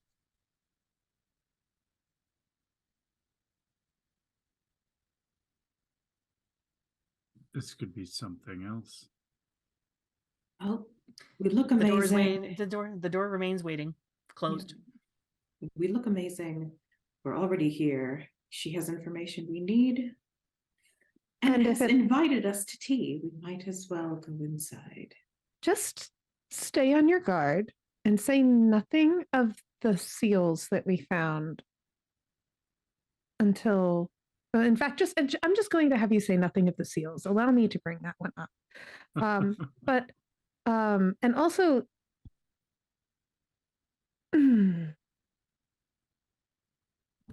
I trust you all to not do anything too compromising. I mean, she's a friend of serendipity, so there's at least some leeway there, but I say this as a Teventer, never trust event.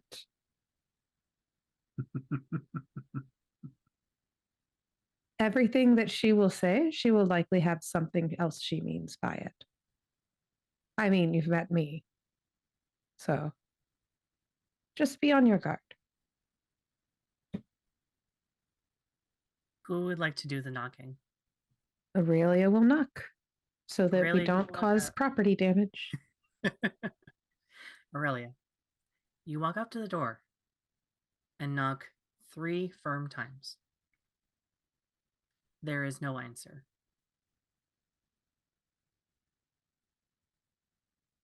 The feeling gets a tad stronger. I knock again. A little bit harder this time. Yeah. Another 3 firm knocks. Nothing. There is no window on this front part of there, so there's no way of looking in. Are there little side entrances along the side of the building? Like areas off to the side of the building? No, this one is sort of connected to the other building, so there's no way easily around the back. The only What way about through up? at this point, it looks like it's not even. Is the door locked?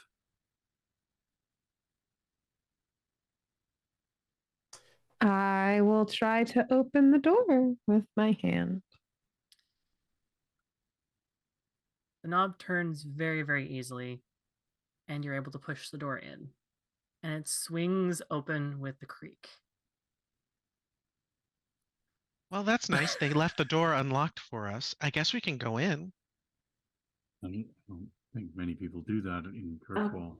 A creak, as in these hinges haven't been oiled?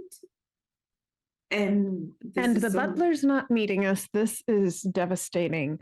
Everyone really be on your guard. I mean, it could just mean that their butler might be in the bathroom right now. No, they're not allowed like that. That's not how this works for them. As you step into the threshold, if you do,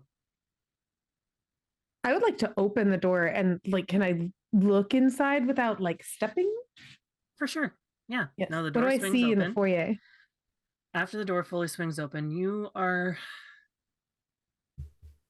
given the beautiful sight of the slaughtered staff. A trail of blood leads to the stairs and presumably up those stairs. Each one, it looks like, has been posed, and their arm pointing up with their finger forced into a point pointing in the direction of the stairs. Yeah, that's going to be rock armor right there. Do it up. Same. We gonna Anyone who do wants to do that. so. That shit ain't good. I don't have that while spell. you're rolling as well, each of you doesn't need to do a roll for this one. You were all familiar when there was a spell on a particular individual that was a smell of brimstone, or at least in Nodis's case, it smelled like rained on sidewalk. The smell is there, but there's also a very distinct smell of blood. Okay. My magic users, I would like you to do a magic. No. This Oh is no. a Dragon Age game with a certain kind of magic. Oh yeah. Is very glad that she didn't swap out the boots that she was wearing for the brand new ones. They are still in the bag. That is a Traipsing through blood. Do you want me to do the roll separate from the rock armor roll, or just skip the rock armor roll? Separate from the rock armor roll. I will trust you to do it. I will honestly just say do the magic roll, and I will give anyone who has rock armor can just free rock armor. I'll take it. That is a 17. Anything on your dragon die? 2. Okay. I got a 17 as well with a 4 on the dragon die. I got, sorry. That is, sorry. Oh, I hate the stereotype here. I got 22 and 6 on the dragon die. Magic. Okay. without a doubt, and I think even Red Shane and I could even say it at the same time, the fresh smell of brimstone and the fresh smell of blood can only mean one thing and one thing only: blood magic. Never mind that there is fresh blood here. The combination of the two definitely indicates blood magic. Doesn't help that the entire staff that has been slaughtered before you has one hand and like pointing in the direction where you're most likely supposed to go.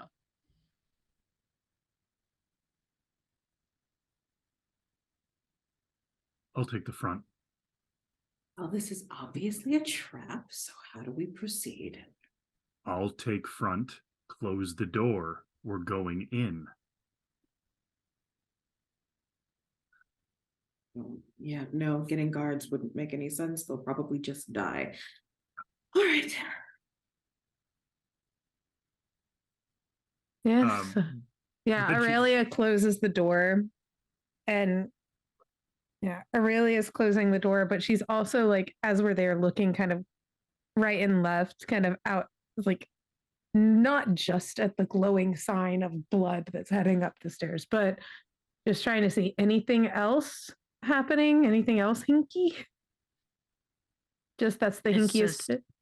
I mean, the hinkiest thing is that there's a bunch of people with their arms forced up in rigor mortis, as their hands also have like Yeah, literally that. gross. Okay. That's as yeah. hinky as it gets. Well, let's And do it this. gets grosser. You do make your way through, and you're able to manage and maneuver away. There is space for you to not have, blood on your footwear or anything like that. So you're able to also respectfully go over the dead bodies. All of them with looks of terror in their face. The memory of whatever happened previously just imprinted on them, and that face will remain that way probably well into decay.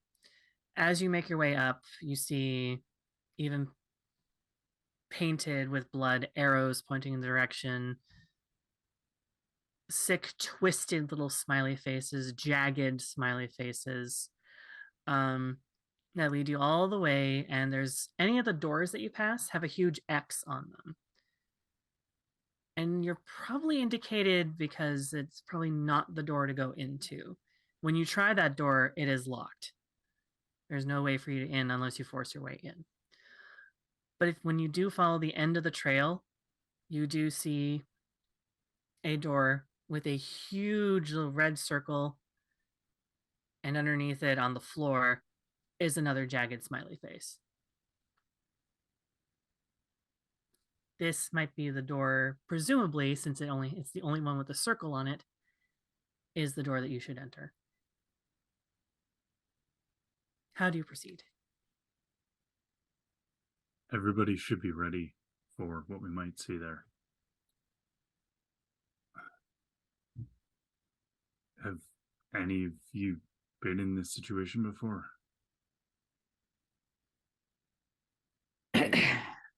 uh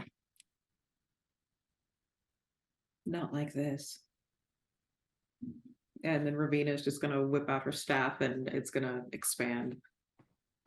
Okay. Don't listen to whatever it says. So demons. oh yeah. Each of you gets a bit of a chill up your spine. You've yet to deal with demons before, especially if you haven't dealt with demons before. Would mine at all through the my circle test? It wouldn't be more of a shiver, it would be more of a ping. This is a demon. Right. Okay. I just want to So see if I had had it any. made sense the way you responded, the way you did. Yeah. Otherwise, Just want to make sure if I any had kind any dealings with demons before. Oh yeah, there is definitely a bit of a chill there, and a wee bit of like threatening of a little bit of a flashback. If it was, it's called the harrowing for a reason. If it was quite harrowing indeed. The door remains closed, and you all remain outside, ready to go. Red Chain's do you going to walk decide up to to the door. Okay. Mm-hmm. Do you open Yep. the door? Just going to open the door. Awesome.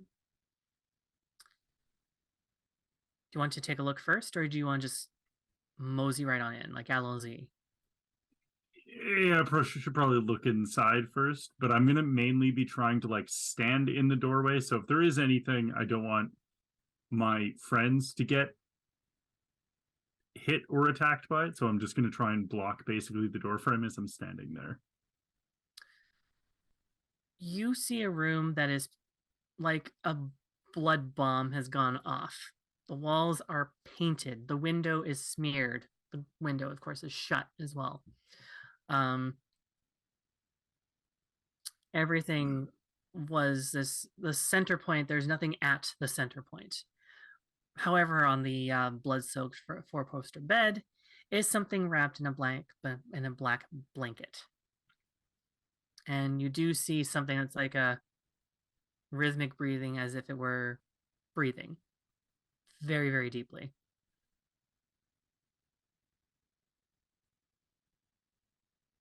But nothing else.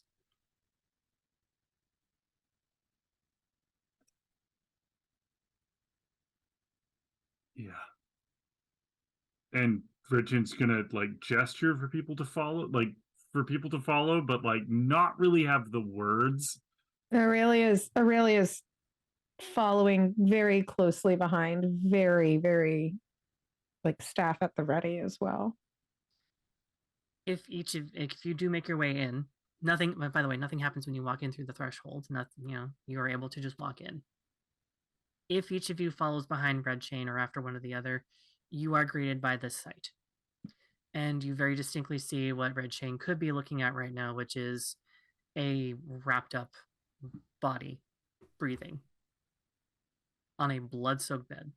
That was not the center focal point of the bomb that might have, or at least some kind of like blood bomb that splattered the entire room. In fact, it is clean, undevoid of blood. And it looks like whatever is underneath is still breathing. Yes. I've seen a lot of bloodshed, but I won't lie, this is a lot of blood. Blood magic is nasty business. I think Brody's gonna maybe push past Red Chain to go check on the sheet that's moving. I will have my staff ready, but yeah, Brody's gonna push past and kind of hurry to the sheet. Brody recalls stories of being raised in the circle of something happening at the the castle that the circle's by, one of the Earl's sons. So it's gonna go push past and Brody, no! Gently lift the sheet. You lift the sheet and you see very dark hair, white robes, clean of blood, and it is Valye sleeping peacefully. I might add. Is there any way to check her body for any kind of magical resonance? Can I see any you may cuts have to do present? A magic. There's no cuts. She's perfectly clean. That's a good roll. That's in 16, 21. There is definitely magic in the room, but there is none on her.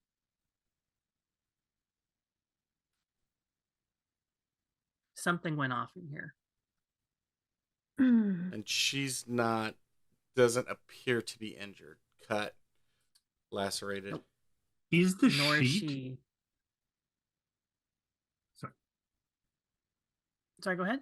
Is the sheet covered in blood, or is it just pristine?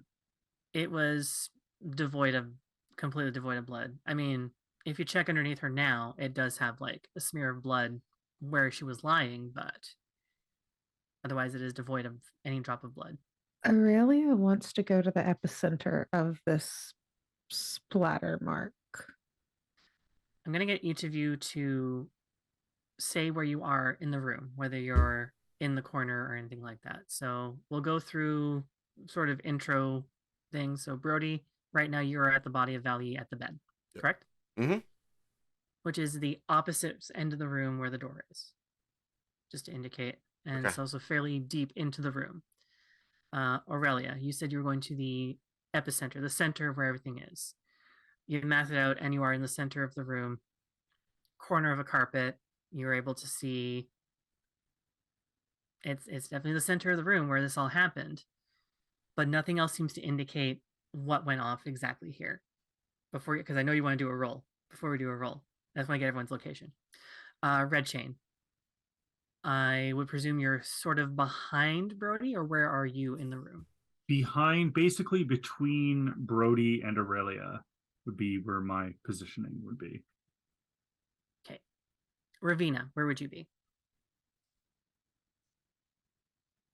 Having no magic, Ravina is inspecting the room as well as she can for traces of either traps or people, and inspecting the door, you know, basically just to make sure that if it were to shut, that they're not going to get transported into some weird dimension where they have to fight a demon on its own footing. And Nodis? Yeah, Nodus also doesn't have any magical abilities at all, so he's actually going to be near the doorway as well, like in between, like so he hasn't full, like half of his body is in the actual room and the other half is like out of, so he's like in between the door, kind of. Also, sort of like leaning outside down the hallway to like make sure no spooky things start like just running down the hallway towards them. Okay. Aurelia, I'd like you to do a magic roll for me, please. All right. And your specialty in arcane will be very handy in this. My specialty in arcane is under cunning, but Sorry, I can cunning. still... It's gonna be a cunning roll. Okay, it'll be a cunning arcane. Okay, great. Yeah. Okay. 7. Okay, so that's 9 there with 3 on the dragon die, but 9 plus 4 is 13. So, oh, sorry, 14, because I've got the arcane as a specialty with it. So that would be the plus 1. There you go. For me, that is just enough. You close your eyes and you feel your connection with magic and with what happened in this room. Sort of in your like mind's eye, you kind of notice this as you fall asleep as well. There is sort of like negatives of an image that happen in your eyes. You see the blood splattered window before you open up and some kind of device fall into the room. You hear a man's voice go to enter it and like, oh my goodness, what is this? Vandals? And then you hear what you believe to be Valier's voice and goes, Jeeves, get that out of here. I don't know why that is here. Of all the weeks that we've been here, you'd think we'd have absolutely nothing to worry about. And that is when it goes off. The butler dies. And you hear the other servants, get Valier, get the lady out of here. Hurry. And you feel a slowness, almost a slothiness, sort of take over in your mind's, in this space's mind's eye.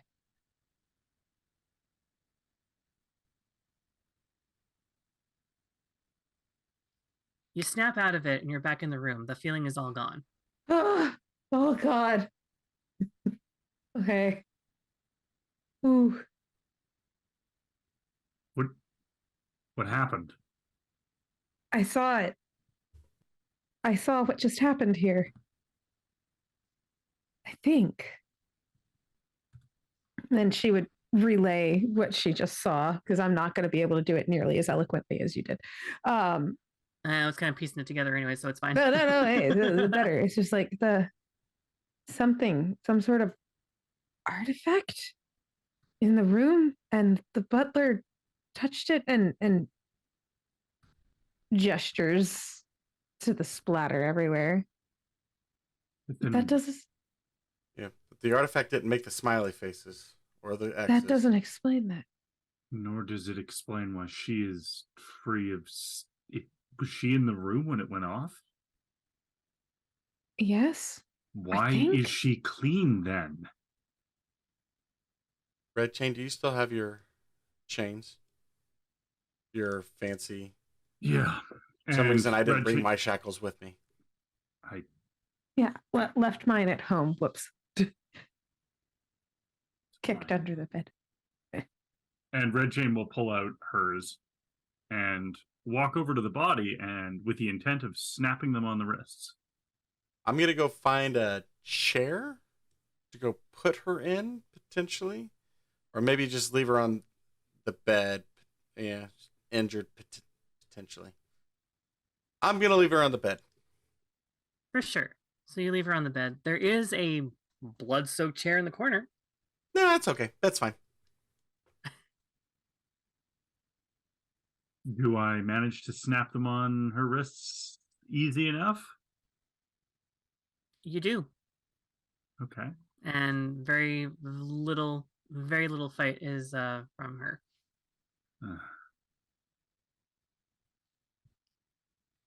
Why did she want us here? Why any of this? I don't know. Do you think it has something to do with the ruins? Do you think it has something to do with, like, why here? Why Kirkwall? As you are all looking around and focusing on the sleeping Tevinter that is on the bed right now, you hear a thump by the door. Nodus has passed right out. Behind him, and anyone who is a mage knows and fears the entity that enters the room. An abomination of muscle mass, just completely encasing its head and its body, enters the room with very stick-like arms and claw-like fingers. But it doesn't attack.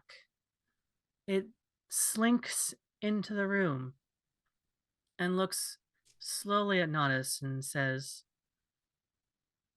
"Oh my, how so tired he was.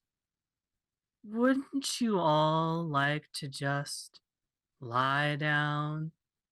And I want all of you to do a constitution check. -1. Ah! That's Oh, no. already a No, no, 0. I don't know why I had That negatives. takes away my constitution. Nodus rolled pretty dang good, so you didn't go down easy, but when you did, Oh, that makes me not feel better. What'd you get, Brody? Darn invisible demons. So 9 minus 1, so 8. 6 on the Brody dragon dice, if falls. that does anything. Oh, God. Brody falls unconscious. To sleep, I might add. Both Nodus and Brody are sleeping for those who are noticing. Aurelia? That's a 9.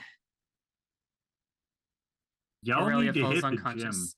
Look, I had one. My skill is with my tongue, not with my muscles. My talking. I didn't mean you. Don't you lean into the camera like that? How dare you? That was pretty sus, though. Pretty sussy. Fine, I pass out willingly. To escape I'm just gonna this say torment. I'm just gonna say it, and Demon just says, "Good girl," and then Red Chain, your roll. I got a 15, or I thought I did, but I remembered I have another -1 as a result of being Canary. So, yeah, that's a 14.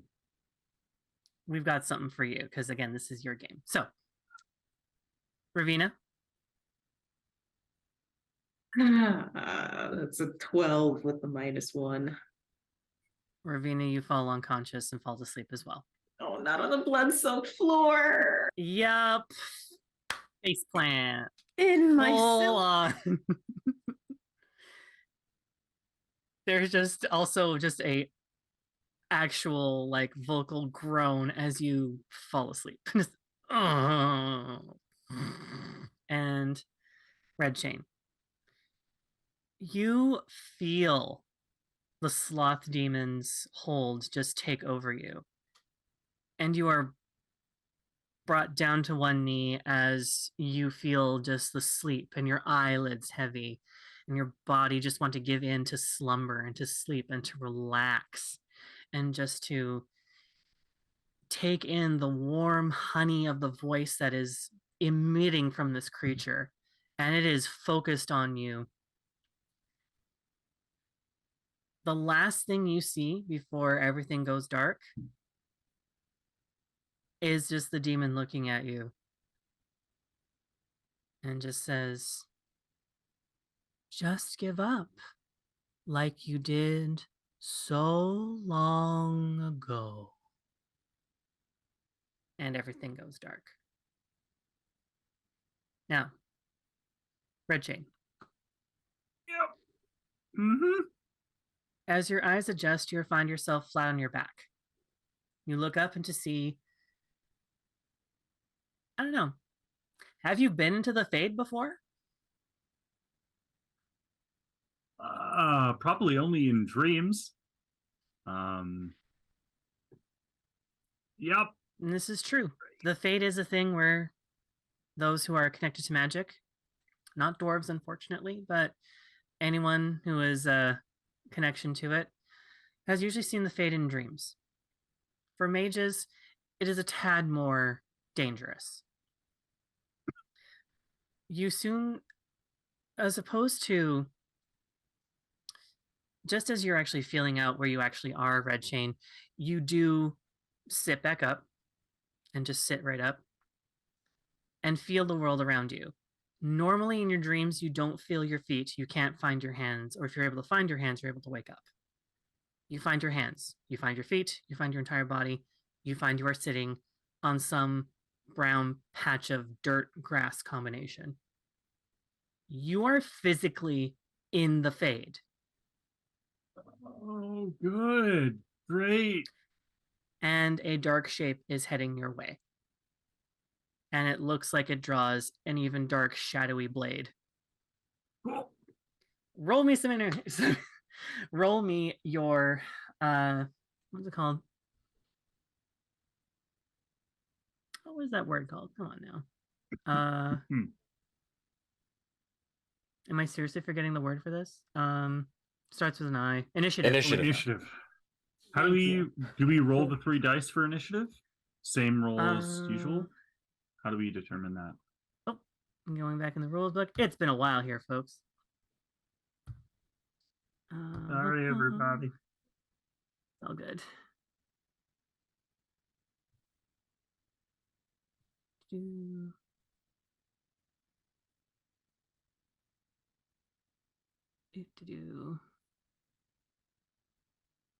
So it's a dexterity initiative test. Cool. Yes. Got it. There we go.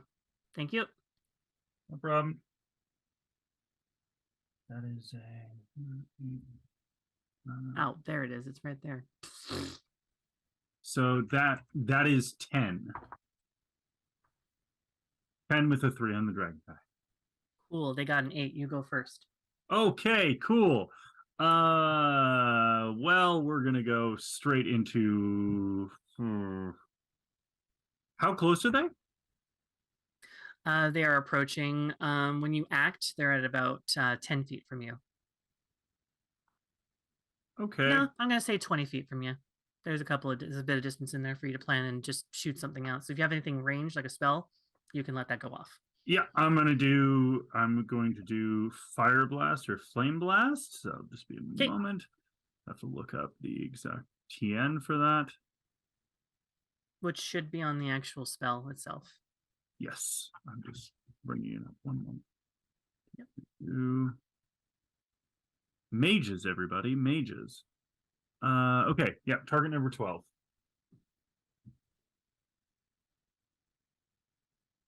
Cool. That is a 14, so I surpass it, but my dragon dice isn't enough to buy me anything else. So Okay. that would be what it is. So whatever it is has to take a dexterity acrobatics test versus and try and beat the target number of 14 that I got. If it does, it only takes 1d6 plus 1 damage. If it fails, it takes 2d6 plus 1. Perfect. So it does not Okay. beat it. So that would be. Ooh. And it takes a full 2d6s plus 1. Ooh. Okay, so I'm imagining that Red Chain, seeing a shape, just like swirls her staff and just cracks out an arc of flame at whatever it is. Yep, and you do, and it collides and it hits, and the entity catches fire immediately to where it falls into an ashy heap on the ground. Red Chain's gonna walk over to it to see what the hell it was. As you do walk over, the flames then dissipate into an ember and then just quietly just floosh away. As you make your way closer, you start to notice details. You start to notice the shape, the type of boots, the type of armor they're wearing.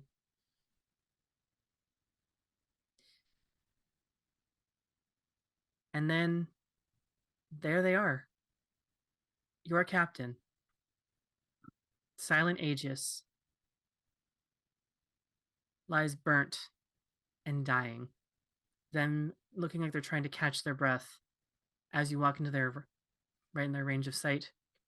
They look at you, terrified, as they die on the ground.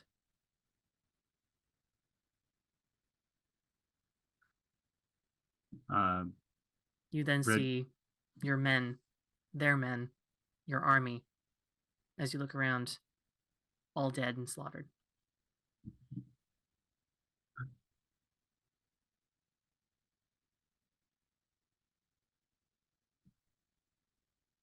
Red Chain is going to drop to her knees.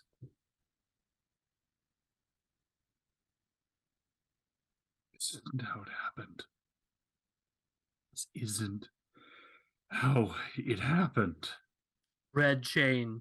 A voice then above and in front of you and across from your incinerated captain's body stands. Talvishoth leadership. Just their arms crossed and just looking at you. They themselves are encased in shadow and unidentifiable of who they actually are. But you can tell who it is, and it is not good. You get the feeling that it was all your fault. You should have saved them, or had the courage to die beside them.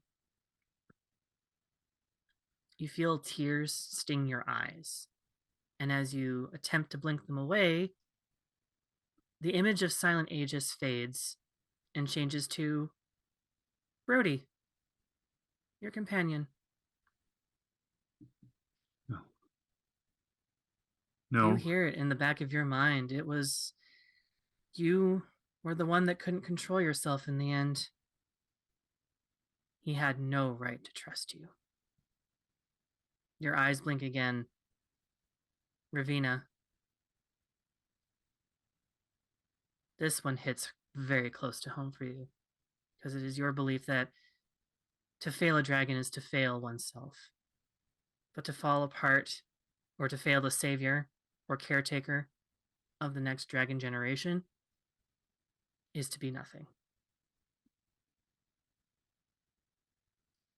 Your eyes flutter shut again, and as they open, Nodis. So strong, so smart, so kind. And it was all for nothing. All at your hand. All because softness can't survive you. Your last blink brings out the tormented and ashy and ember-ridden body of Aurelia. She trusted you. Held you with hands untainted by cruelty and let you wonder about all that might be. And still destroyed her like everyone else. Why did you let yourself close to someone that you knew this would happen? All of these thoughts gather and permeate in your inside of you. As your eyes shut once again, as you just bow out to just give in to the sadness, there's a light out of the corner of your eye. If you open and look in the direction, you see sort of a shining light figure, and you see the mouth, and you see where the eyes are, and it's just an outline of a genderless shape of a person. And they look at you and go, "Are you sure that this is all of your fault? This isn't you. At least, not what I remember is you."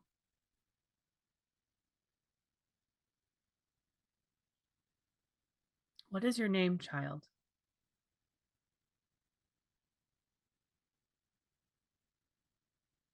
Red Chain.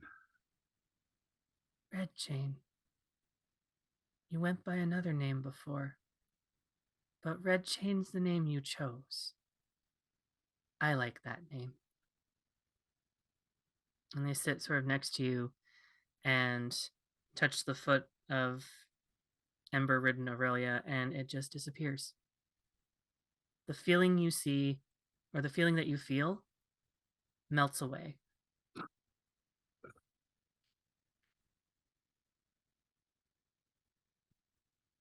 You need to be kind to yourself.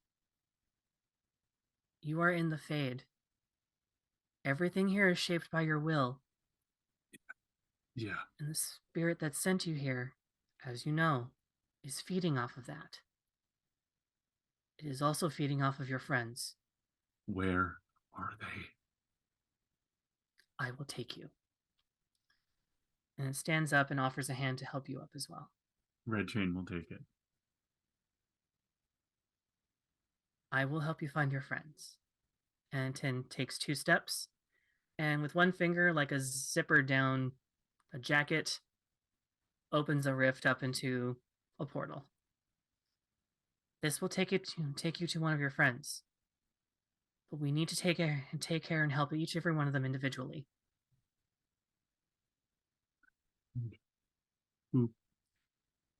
What? Who are you? And why do I think I've met you before?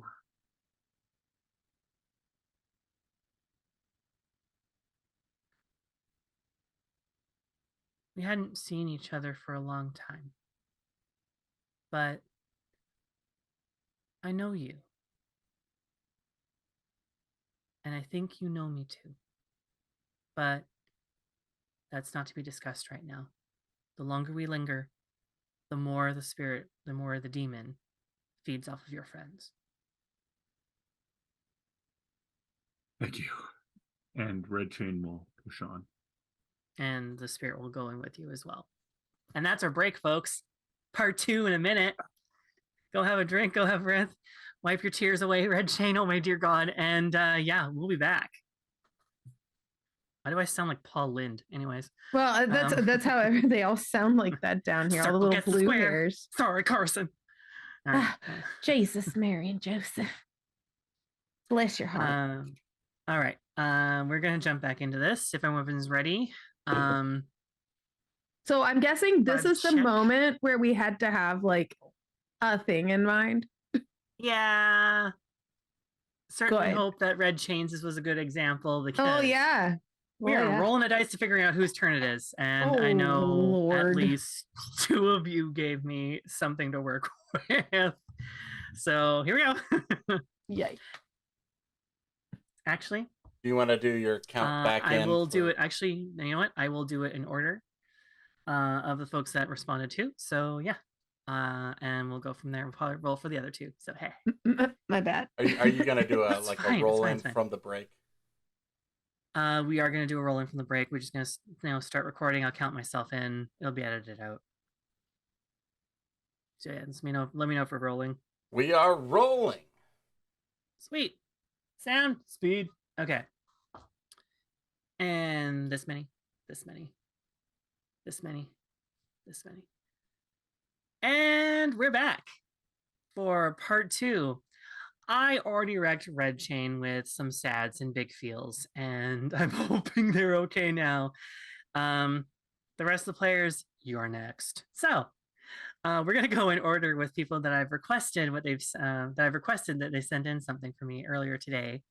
Sort of short notice, but we will go with what we go with here. We are going to start with Nodus. Lovely. Red Chain, you in the spirit, you in the I wouldn't even say spirit. We said the spirit of no name yet to be named spirit. Step through the brightness, and as if you're just taking a quick little stroll through a very, very brightly lit, like room of light, essentially. You step into a cabin.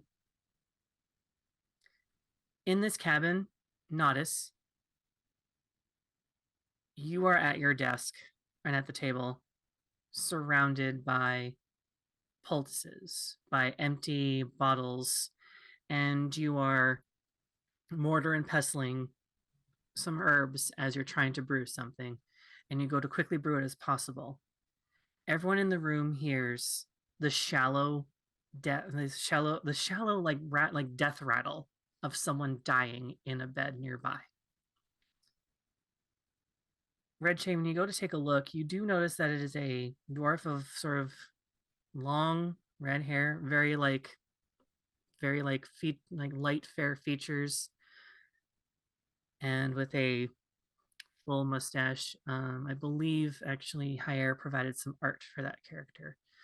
And Nodus has not even acknowledged you. He is just in full swing of doing the best he can to make something, presumably for this person in bed.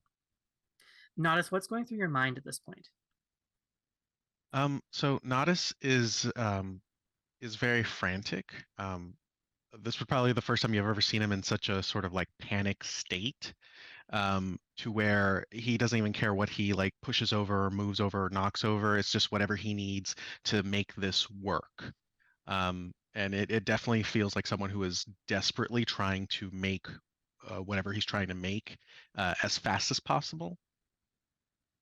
And I would say he's sweating. He is not having a good time with this at all. Red Chain is going to approach Nodus while he's working cautiously.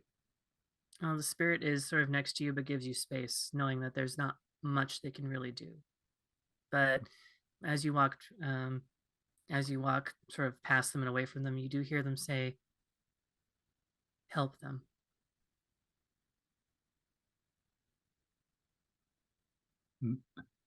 Nodus. Nodus, what are you doing? Am I able to acknowledge that Red Chain is there? You acknowledge that someone is speaking to you. You just don't register right now that it is. You do not recognize or register that it is Red Chain yet. But it is someone who's speaking to you. Someone is speaking to you, and they ask you what you're doing. Honestly, as much as I would really love to listen to more voices in my head, I really don't have time for this. And he keeps sort of mixing stuff together right now. I have chirurgy. Do I know what he's making? Or trying to?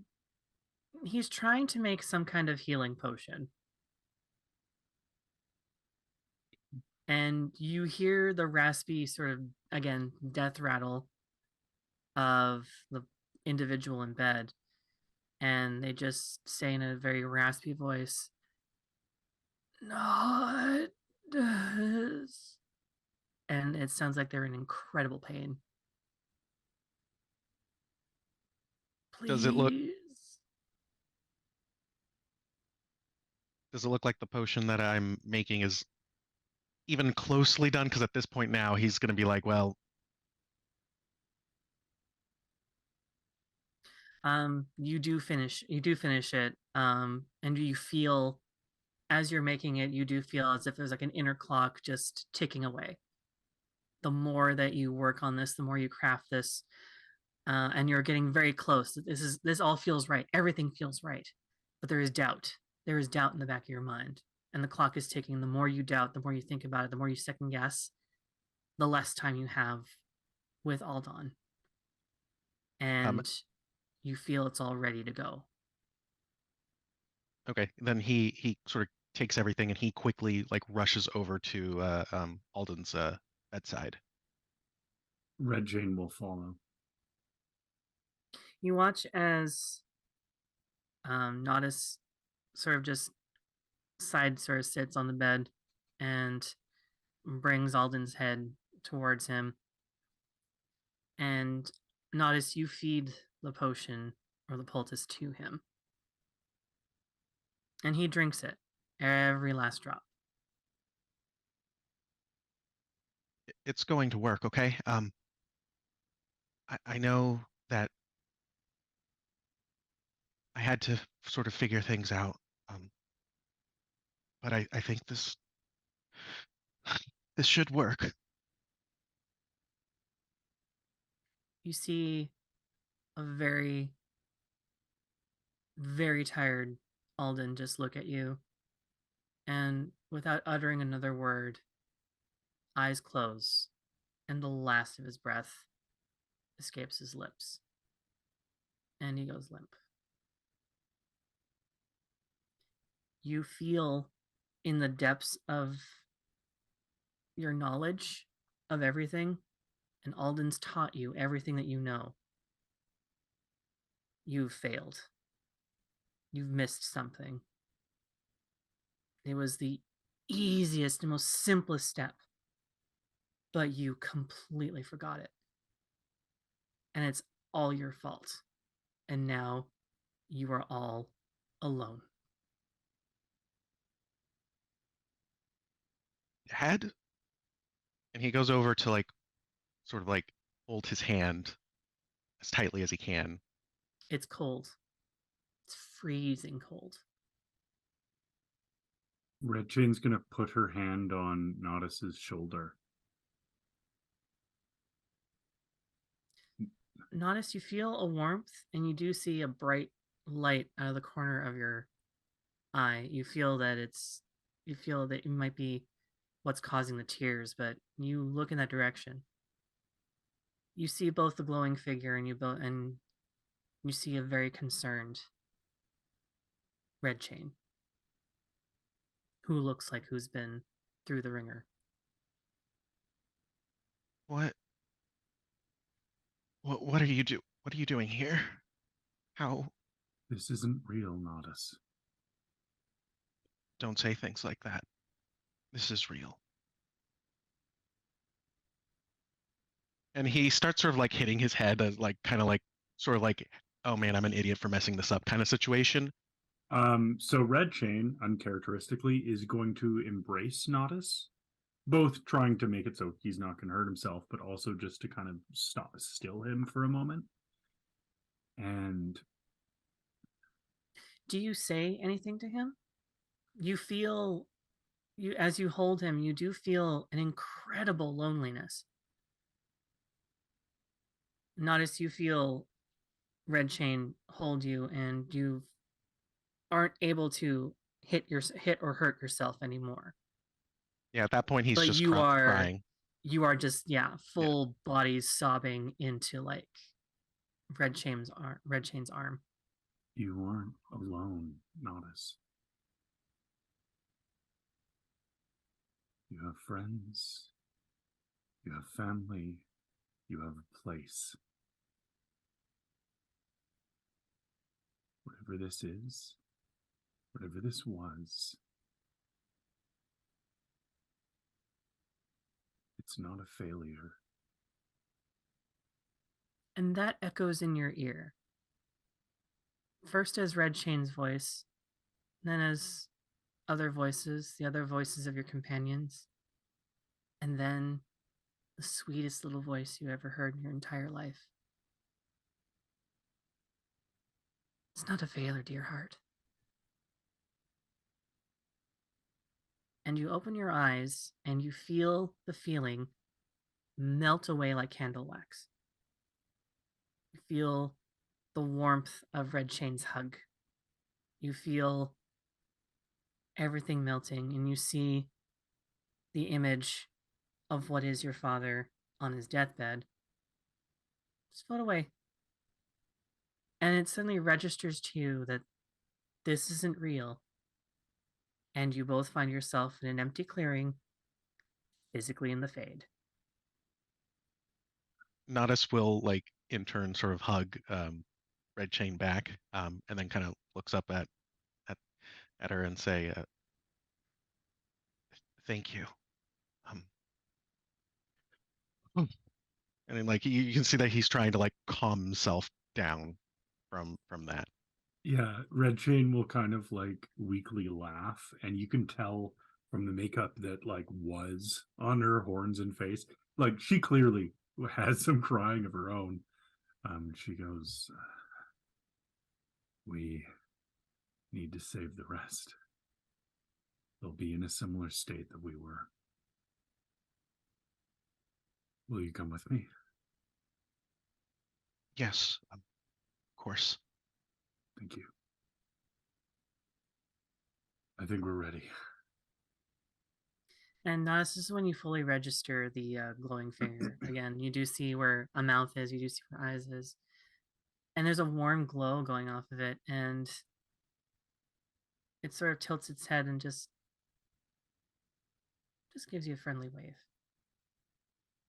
Nodis just kind of gives a meek smile, like, It seems the image has given you a gift, and it points in the direction of where Alden's bed was. And you see a knife very similar to Herb.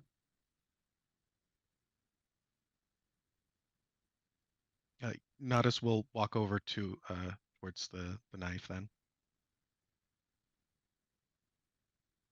And As you he'll examine pick it it and up. look at it. Yeah, you examine it and you look at it, and you see that it's very much in the same fashion of it. It is its own unique knife, and it would make a very good companion to Herb.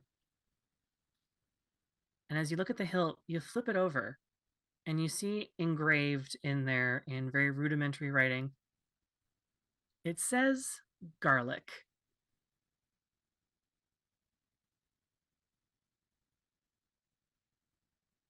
I see. I will take garlic with me. You now have Herb and garlic. Amazing. We got emotions And- and jokes, folks. Yeah, that Hey, was a I need very to take care of you guys. I need to take care of you guys because it's gonna be a rough one. This is gonna be a meaty episode. So, you then see the lighted figure just go, as it should be, and lift a finger up and do the same like zipper thing, and boom, we are in front of another portal. Your next friend is awaiting you. We'll need you all to step through so we don't leave anyone behind. Come on, Nodis. Let's save. Let's help our other friends. And Red Chain will Choosing- lead. And before you step in, Nodis, she does, the spirit does put a hand on your shoulder and looks at you and just says, "Indeed, your nightmare is over." And then steps through with you. Brody.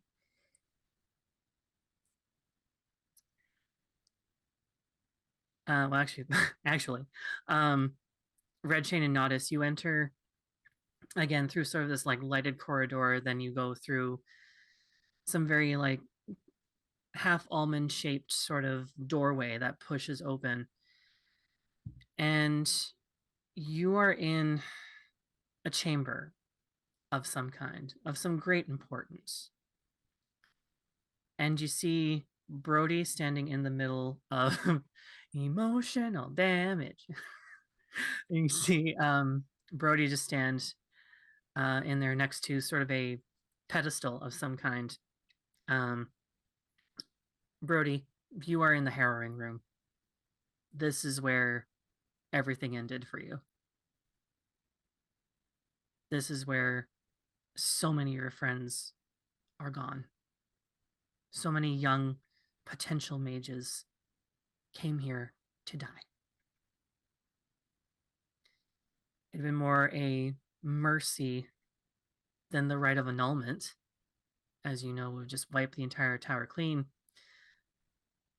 But the events that led to the unfortunate slaughter of this circle is on you. And you look at your hands and you see blood on it. What's going through your head right now? Is there anyone that you think of or anything? Just all of the mages, potential mages that have come through, and no one really comes to mind because it just seems countless at this point. It is needless use of a right in order to what feels more like a sacrifice than it does test.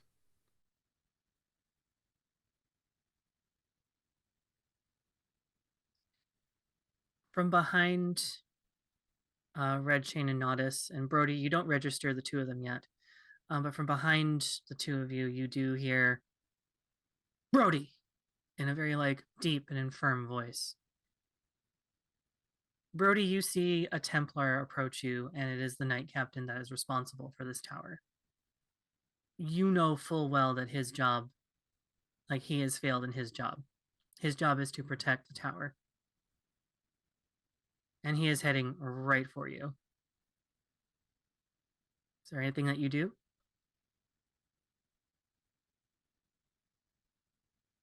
Also, you're free to give a name to this Templar as well, since we've not named him yet.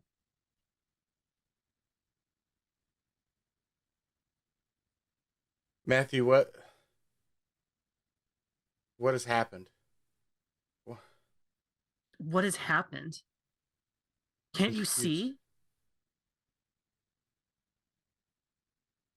You failed in the most fundamental lesson in being a mage.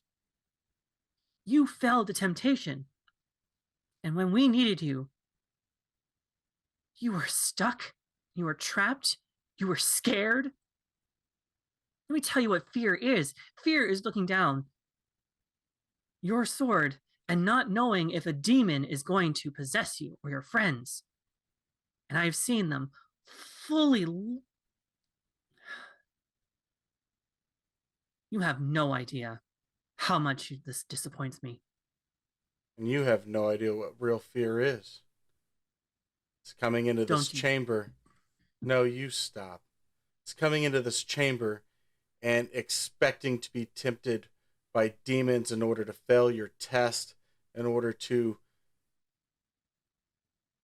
be within this system. You don't know what real fear is. You take this test. You walk through what we have to every day with you looming over our shoulders.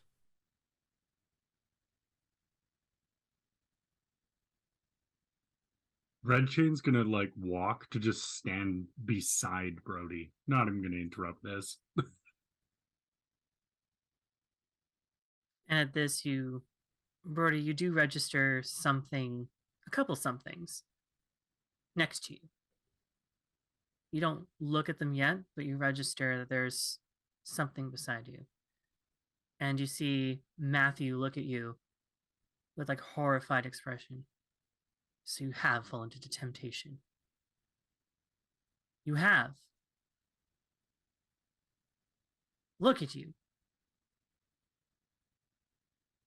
You're not an abomination, so clearly it must have been blood magic.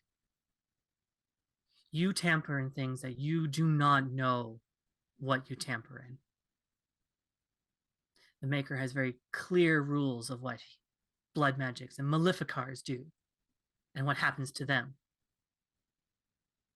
You have sided with the wrong person. And he draws his sword and points it ready to strike you down.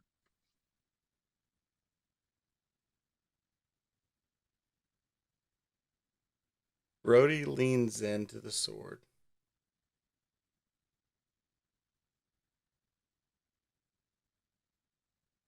Nope. Okay.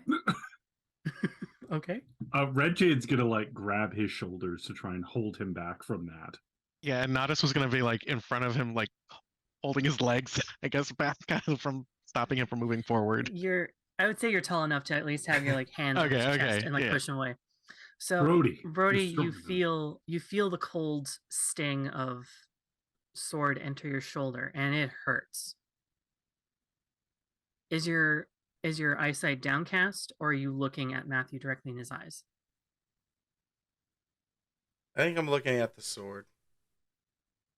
So it's downcast. You're looking, yeah, downcast, but you are registering the sword. This is the fate that's intended for you.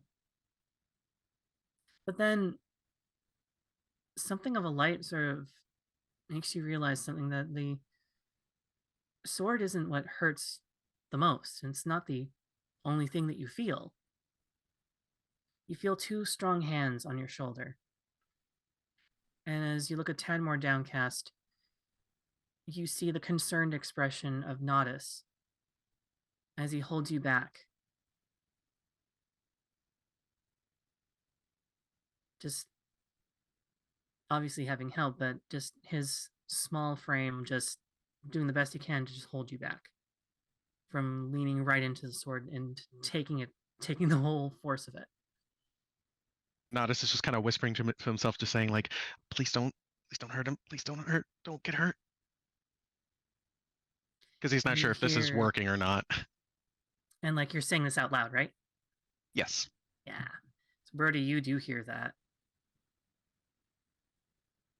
And suddenly the sword doesn't hurt anymore. And you see Nodus just all the love that he has to give, and you assume Red Chain's behind you, that those powerful hands are her just holding you back, helping you, supporting you. This is how you got through your harrowing. What's happening right now is not how it happened. And Matthew looks at you with both horror and terror as his sword didn't even sink far into your shoulder. I will look down and notice Nodus and look behind me. Register that it was Red Chain, and just, but the sword hurt less. Sword hurts less.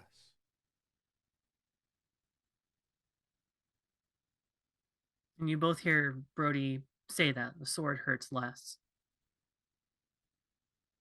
You didn't fail this place, Brody. This place failed you.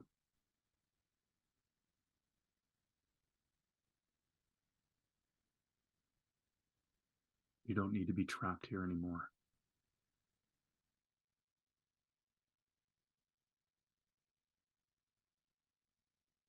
Didn't help me because I don't think I have that strength. You don't need to. And you hear the voice of the spirit. Help him.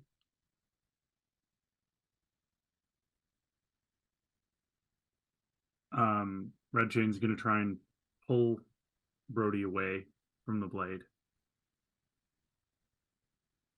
and embrace him as well. Nodus, you getting in there too? Absolutely. Nodus will say, you already have. You've already traveled and gone to so many different places. You already have that strength. so many that I could help more. Just time. That I need to help more. Hear a different voice sort of reach out to you, Brody. Not anything that you recognize, but it is warm. And you see it's this figure encased in light. And the image of Matthew is completely frozen. He's not moving at all. And they step in front and said, "This is merely the image of what failure looks like to you. You have not failed. What wants you to fail wants you to feel this way. And you are here with your friends. You are not, you have not failed."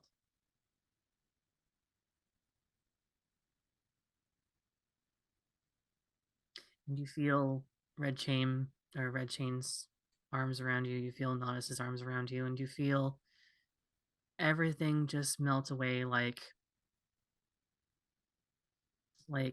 a blanket just falling off of your shoulders when you stand up.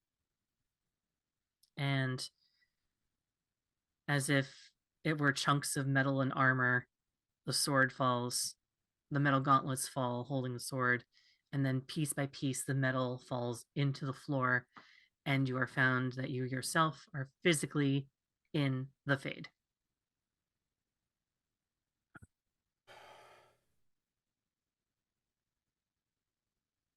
Thank you. And read all you can about the Fade, but nothing can prepare you for what you actually encounter here. Truer words have not been spoken.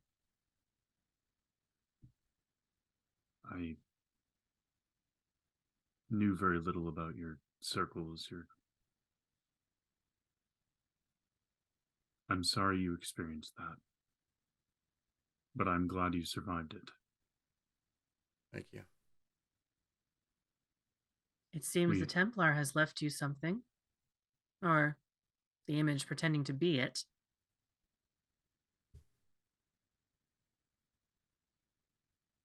I will pick it up or see what it is.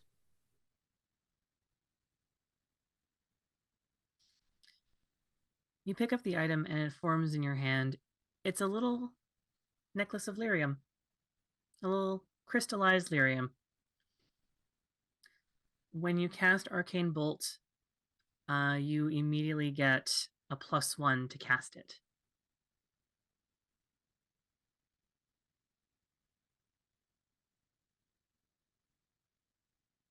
Regular lyrium, not red lyrium. Just want to make that clear. Just want to make that clear. Also, we got ourselves a laugh this game, so hey. Okay. It's green lyrium. It's green lyrium. Green means go. Yeah. It's the cocaine of lyrium. I'm a wizard. All right. Okay, so I just got another person's thing, but I'm gonna leave it in the hands of one of our players. Ravina, high or low? Hi. Cool. Once again, and Brody, you know this because you're new to seeing it. After you either don the necklace, you can wear it, or you can still hold it and put it in a pocket to look at it later. But you do see the glowing finger, drag a finger down, portal opens again and says, "Another friend awaits in another nightmare." Go. Red Chain's through. Nodis just kind of makes sure that Brody is okay before he goes through, kind of just checking to make sure he can. He's still shaken, but he'll follow through. Okay. You step through and you see Ravina. Ravina, what does everyone see when you enter? Or when they enter? Ravina is going home. And it's modest for Ravina. So it's, house kind of like somewhere up on a hill. There's like a small farm behind it that's like a small like vineyard where there's like grapes and whatnot growing. And she is walking through her front door carrying a very large wrapped package, which is obviously a portrait. It is just a couple of days shy of like her third wedding anniversary, and she has gotten a portrait of her and Marion together for their anniversary to put in the house together. When she gets to the front door, things are off. It's a little bit dark, so normally lights would be on. There's no lights on, and the door is open. So immediately she knows something is wrong. And her father, being who he is, all of her training kind of kicks in. She puts the portrait down. She doesn't drop it, but she does put it down sort of hurriedly and pulls out a blade and goes into the house as quietly as she can. The place is tossed, just completely tossed. And she runs upstairs, and Marion is lying on the floor, fading. And the only thing that she can do is go to him and try to fix it. She doesn't know, there's no wounds, so she knows that he's been poisoned, but she doesn't know with what, which is rare. That is very rare, because poisons are her thing. She's not great at healing, but she's really good at the whole poisoning bit, and she doesn't know what it is, and she's trying to talk, and he can't answer her, and she is Like he's choking, and there is foam saliva just running from his mouth. He wants to communicate to you what is wrong and what is wrong. He has the answer, you know it, but he can't. He's choking, he's dying. The more you wait for a word to slip, and you hear like a word, but it's not related to the solution or to an antidote, the more he sputters and gutters and tries to explain to you what's going on. He's dying. You have less and less time with him as every moment slips past you.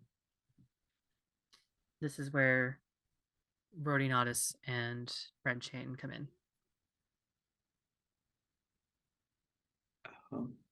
At this point, she knows there's nothing she can do. She doesn't have anything on her, and even if she did, even if she could go try to make something, it would be too long, and the last thing she wants is to leave him alone. And she is holding him and screaming and crying and begging any of the gods that she can think of. She is offering to swap herself, anything, just to not let this happen. And when she realizes that she can't stop it, she picks up the dagger that she dropped to use it on herself. No. Red Chain, that's when you hear the spirit of the voice and everything sort of stops. Ravina, you have this like moment where you're on a precipice and everything just feels like it freezes. It feels like the longest moment of your life.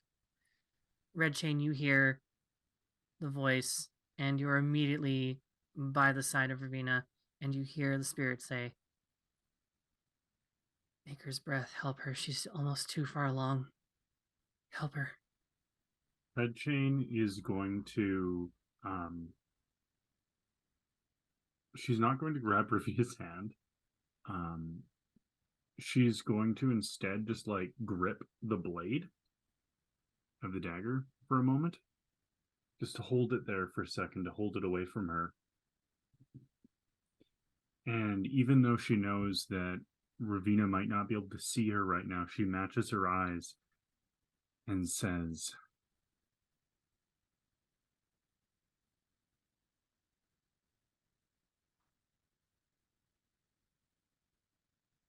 "You have not lost your Kadan. Still with you. You do not need to go with them. Please. You have so much more, so many others that will care for you, that will know you.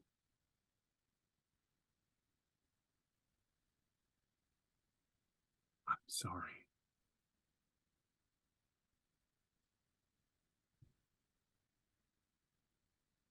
Nodis also walks over and sort of gently places his hand on Ravina's shoulder, and says, I know this feeling far too well. I thought about this once also, but this isn't the right path for you. There's so much. There's someone back home waiting for you, someone whom you care a lot about. And then I will come up to the other side, Nodis, and put my hand on her shoulder and say, path is forward and not back. We are here for you.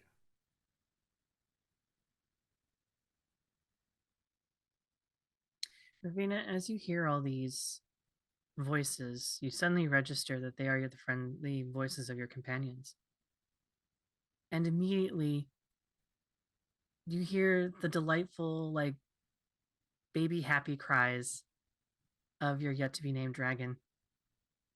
And you hear its delighted little sounds that it's yet to form words. But it does sound like it's saying mama. And it does saying, it's like, and saying almost even I love you, even. You feel your grip on the dagger just loosen. Red Shane, you're able to draw the dagger away, and as the dagger just disintegrates, you do see where marks were on your hand, but they seal back up. Because again, it is an image. You feel, Ravina, that the entire thing is like drinking a warm cup of cocoa, and it warms you up immediately from head to toe. And these people that are here with you right now, they're the ones that matter most. As much as this is a symbol of your failure, it's an image. And it's just your greatest fears take an image. And you close your eyes and you breathe. And the image fades. As you open them again, you are surrounded by your companions in the fade, physically. And a spirit stands amongst you. And you see where its eyes and you see where its mouth is. But it is just a genderless form of light, waiting patiently and satisfied with the outcome of the events. Welcome back. I'm gonna kill the thing that brought us here. You'll have plenty of opportunity to once we help your final friend. Yes, we need However, to. they're ankle deep in the thrall of, in the pit of complete and utter fear that has taken over them. And with one finger, for the last time, it looks like, stripes it down, another portal opens up. And only you can save her. All right, we do this together. Let's go get our Yes. girl. Red Chain, go through. Each of you goes through, and the last to go through, Ravina, the spirit sort of looks at you and tilts its head and says, I promise I won't tell anyone, but you have a very big heart. There's room for lots there. Just let them in once in a while. You know who.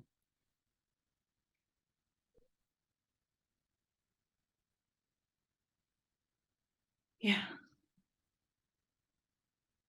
And with a gentle, warm hand on your back, they lead you through together.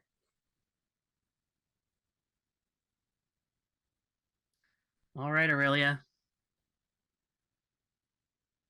What do your companions come on or walking on? You walk right into the hissing wastes. It's awful. There's sand flying everywhere and just mage blasts left, right, center. You see, clearly there was a circle around a fire of men robed in the Venatori colors. And then on the other side, clothed in like green and gold, you see are the Lucerni.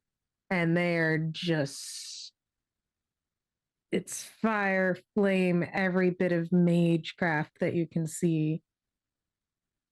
And it all kind of falls away while that's all that chaos is happening. You can see Aurelia is focused on one, an older man, wearing the colors and is just holding her staff as if she's going to, but it's like something is stopping her.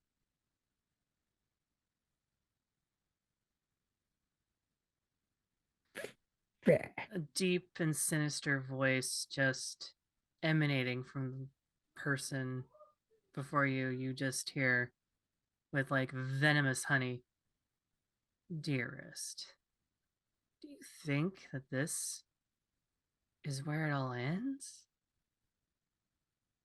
Do you think you've succeeded? Understand your legacy, my dearest. You left. You've lost. Give up now. And we'll let the Lucerni, the Inquisition, someone else can deal with this.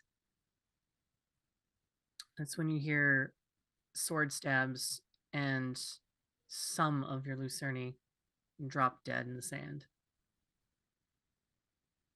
Call them off. You are completely surrounded, and your father looks at you with a very, very sinister grin.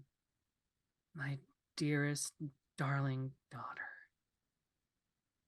do you really think I'm going to let you go? If you're going to be let go, you've got a big fight to handle.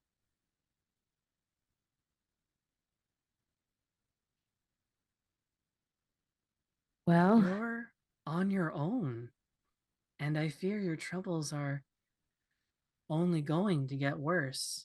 And at this, you feel your feet in the sand, and then you feel your feet sink into the sand.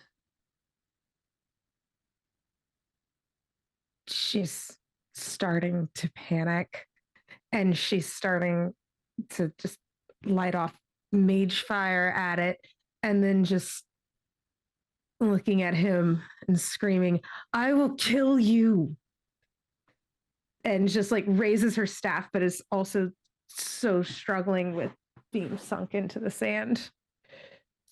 Where your staff was, it's just a limp vine. You don't know what magic causes this, and immediately drop it, only to see it get engulfed in the sand. Then that's when you see your father and all the Venatori walk off. The sand will get her in time. It's too late for her now. She's done. And he walks away in like the windswept sort of like drama that is a slight sandstorm. And this is when your friends come in. Aurelia is sinking in quicksand. By the time you realize where she's at, she's up to her knees. Yeah, gonna run forward and grab her arm. In enough of the panic, she's tries to pull away from that. Aurelia! She's can barely hear it. Ravina runs up as well, and I guess gets in front if Red Chain is behind trying to pull her out, and she kind of gets down on her level. My father did something similar to me. It was more of a training exercise, but you can get out, but you have to focus. And she's trying to. She's seeing that she's taken aback by all of the yelling and is kicking, and you know how like the kickstand, it's making it worse as she does. I will go position myself to help Petra, help pull her out. I'm gonna stay silent though, I think. I don't think I'm gonna be able to help. Nodus right next to you is the spirit, and you kind of just, it doesn't look or anything like to you, but you do hear it sort of emanate, the voice emanate from it. There's a lot of shouting happening there. It could require some kindness. I think you know what I mean.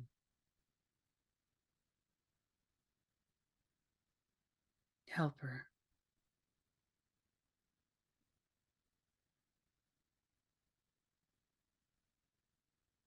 I do have a question though for the quicksand. Is it only affecting Aurelia, or if anyone else is like in that quicksand area, are we not getting affected by it? The only person being affected by it is Aurelia. Okay. Who is now up to like her, she's now like up to her waist in it at this point. Then Nodus will calmly walk over towards her. If she is flailing, he will try to like, because she's down to like knee base area, so I feel like he could like hold her She's up to her waist in sand at this waist. point. Okay. He's gonna sort of put his hands like right there to kind of like have her look at him, and just say, "Calm down.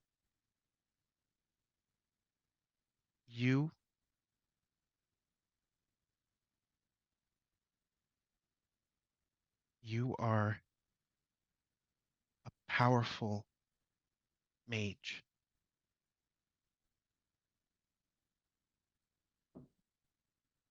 You always have a plan and you always know how to get out of any situation. This is no different." And she calms down as she's looking at Nodus.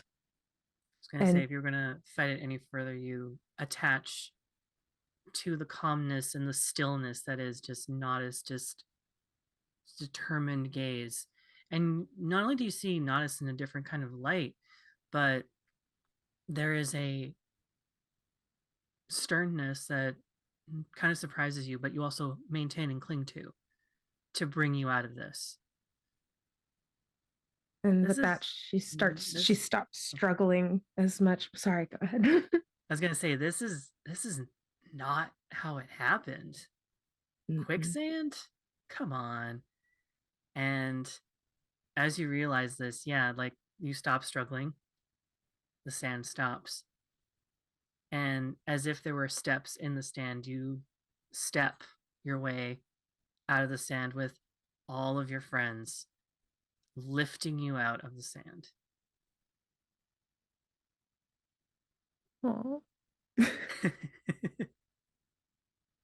And she takes a moment. She's catching her breath and looking around at each one of them, and just kind of after a moment takes a deep breath and tries to compose herself and straighten out her clothes. You do feel absolutely nothing. You do feel absolutely nothing but like relief, and you do just collapse as you're just sobs of relief. Yes.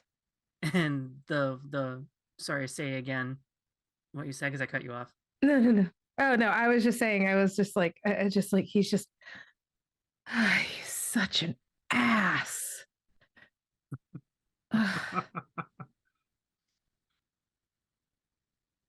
And Made it Nodis out, will though. make sure to be next to her, just kind of like making sure she's okay and whatnot. So We're in the fade. And the hissing waste then just becomes the fade. Suddenly you're wishing you were in the hissing wastes. Yeah. And the 5 of you are left alone with a 6th individual that is a glowing entity of light. You see who the eyes and the mouth are. And it looks at you with a cursory sort of tilt of the head. What's holding us here still? This sloth demon. Oh, I believe help will be on the way very shortly. But there are gifts to be given to you for conquering your fears. I believe in the last dream there, and they look to you, Ravina, because they do not know or speak your name, but they look to you and say,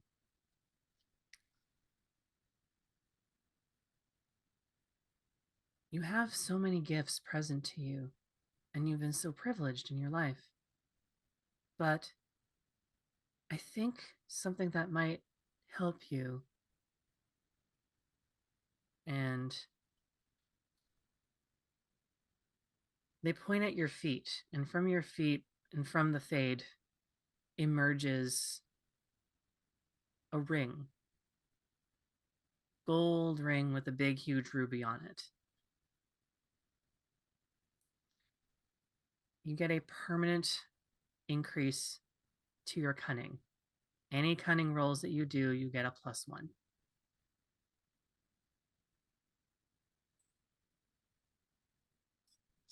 Ravina Because I will completely forgot. kneel and pick up the ring. She will put it on gratefully. And you feel like a surge of just, ooh, I know that now.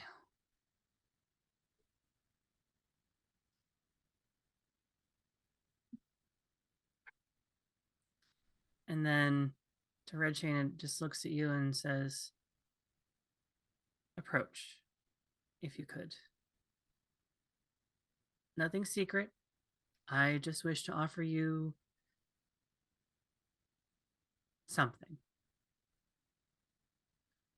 Yet, I don't know what it is to offer you.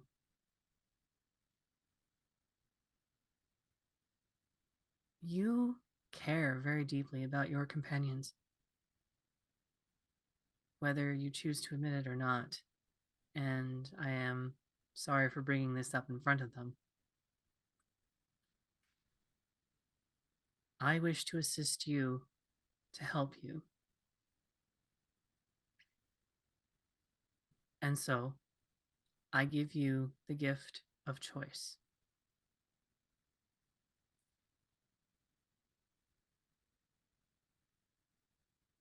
I am a spirit, and I understand the consequences of my kind entering your world through means in which demons wish to go through.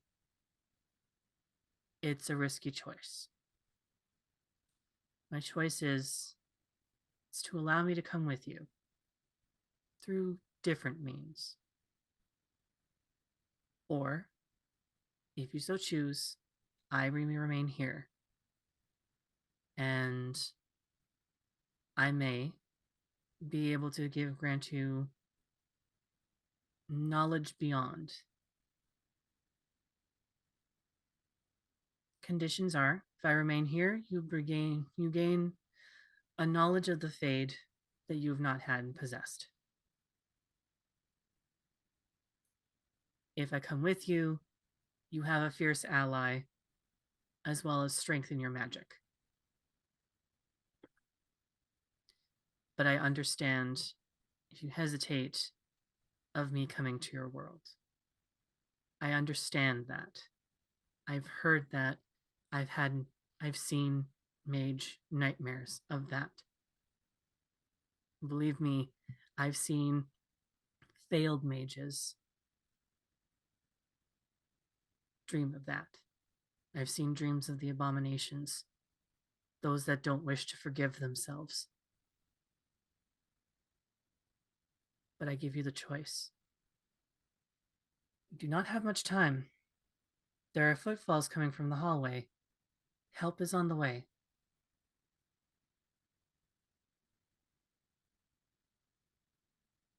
What do you choose, Red Chain?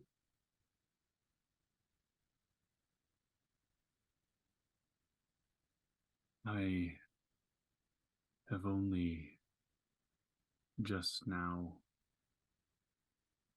gained a sense of freedom, a sense of being me, knowing who and what I want from life.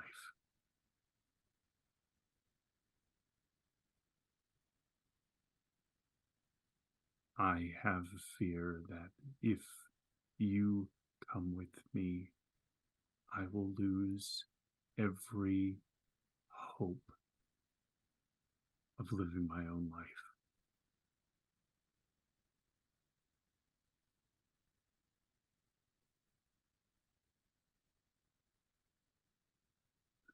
Still, I take it on. And Red Chain will offer their hand to the spirit.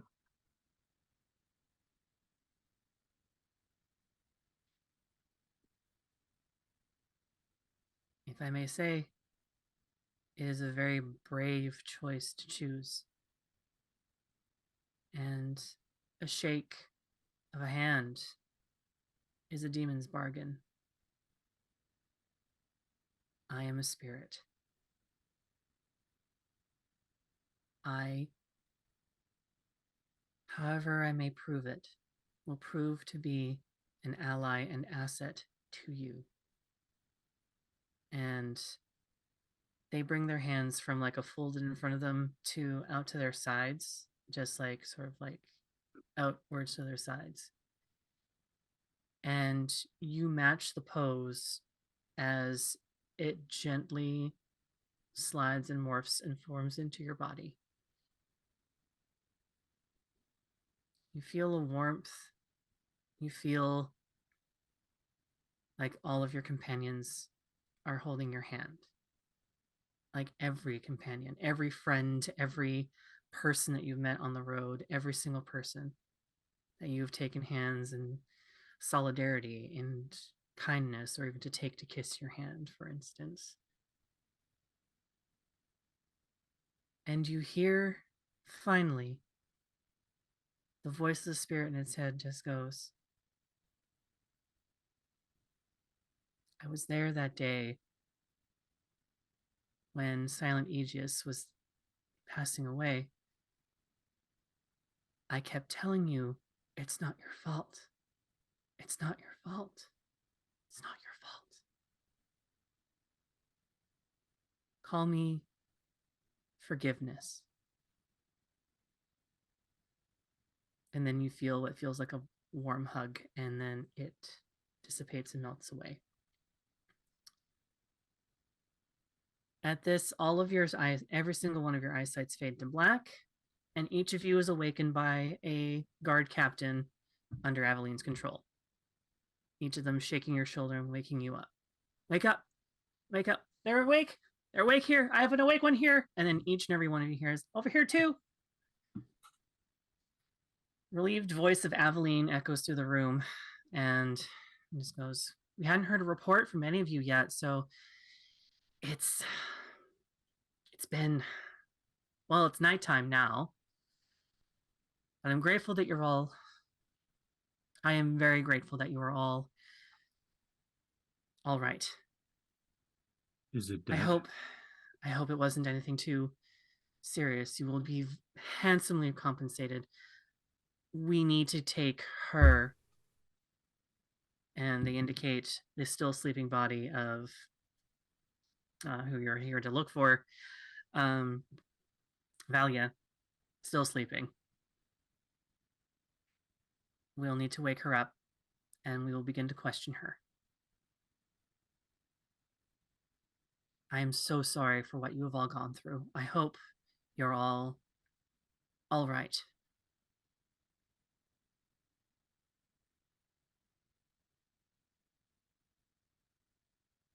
Well, we'll get to all right, I'm sure. If you haven't heard a report, how do you know what we've been through?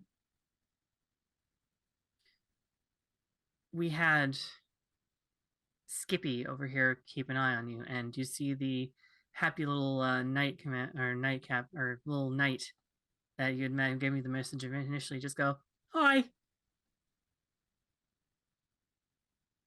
I was Hello really there. worried, and the thing that I took also made me just concerned. They've been gone for about 45 minutes, without any kind of report.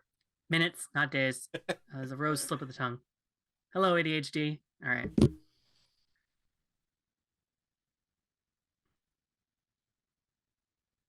So the abomination is dead? It is. And Evelyn just actually does go to like just pinch you and just goes, yes, it has. And you do feel a sharp pain through your arm as that definitely would have woken you up. Ravina, Yes. how much wine do you have? Oh, honey, let's go. Yep, notice you don't get a choice in this either. You're also drinking. Everyone to my house now. Honest, you do remember something before you passed out from earlier that you need to do before you head back home. Yes. I do want to make sure to give Stan a key And meet them by the fountain. and meet them by the fountain as well. Yes, Petra. Question. Can Red Chain have a brief aside with Aurelia? I'll allow it. Honestly, I say go for it because Sure. we're gonna have some more Stan and Nodis nonsense. So yeah, let's do it. I can wait. Like I No, don't no, want to no. take limelight. Oh no, go for it.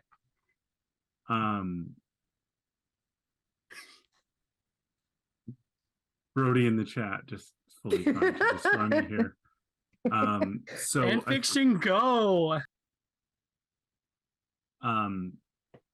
As everyone's kind of heading to Ravina's and all that, Red Chain will, not in the way that either Aurelia might expect, Red Chain will wait as they're all walking and just kind of gently take Aurelia's hand for a moment, like signal that she wants to talk to her away from the others. And when the others like keep moving on or whatever, Red Chain will have paused, trying to like clearly trying to think of the words, and then says, I know that I made a choice in there that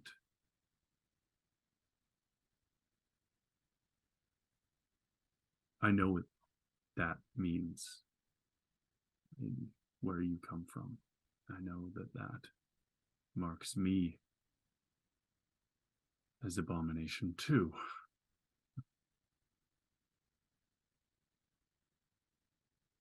I tried to write you letters for days, and I could never find the words.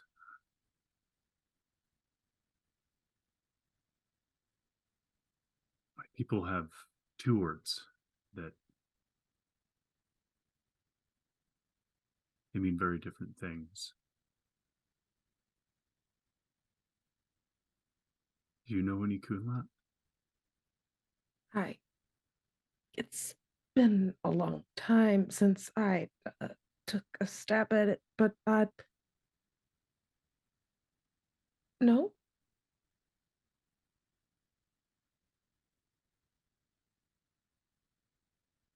You represent to me more than anyone else I've ever met.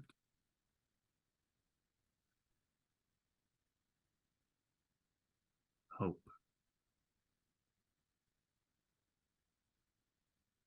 And I know that there's futility in hope. But that's all I have. I'm sorry that I am a clumsy thing. And I am not as elegant as you might deserve. And then Red Chain will kind of just like, after saying that, clearly has said their piece and is going to try and move to walk away. And just wait for any others. Immediately grabs Red Chain's shoulder and pulls Red Chain back around and is like, I've seen clumsier Kunari.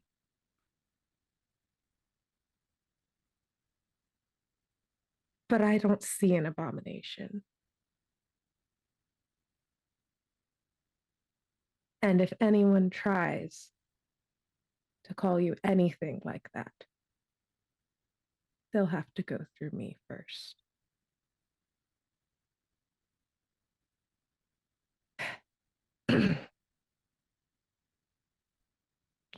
Wine? Yeah, wine would be good. Wine. And as they're walking, Aurelia walks alongside and then bumps a shoulder at her along the way. Red Chain will return the gesture gently. Yes. No broken bones. Or broken banisters for that matter. Yeah. Yeah. No one plummets to their death, Brody, yet. All of the yets in our Yes. side chat. Oh my god. So how reinforced is that bed you got?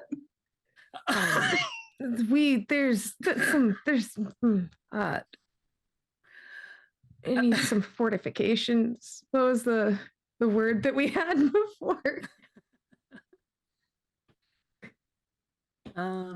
So yeah, Nodis, you kind of detour from the rest of your friends because you know you have something important to pick up first. Yes, Nodis makes sure to sort of get another key as well.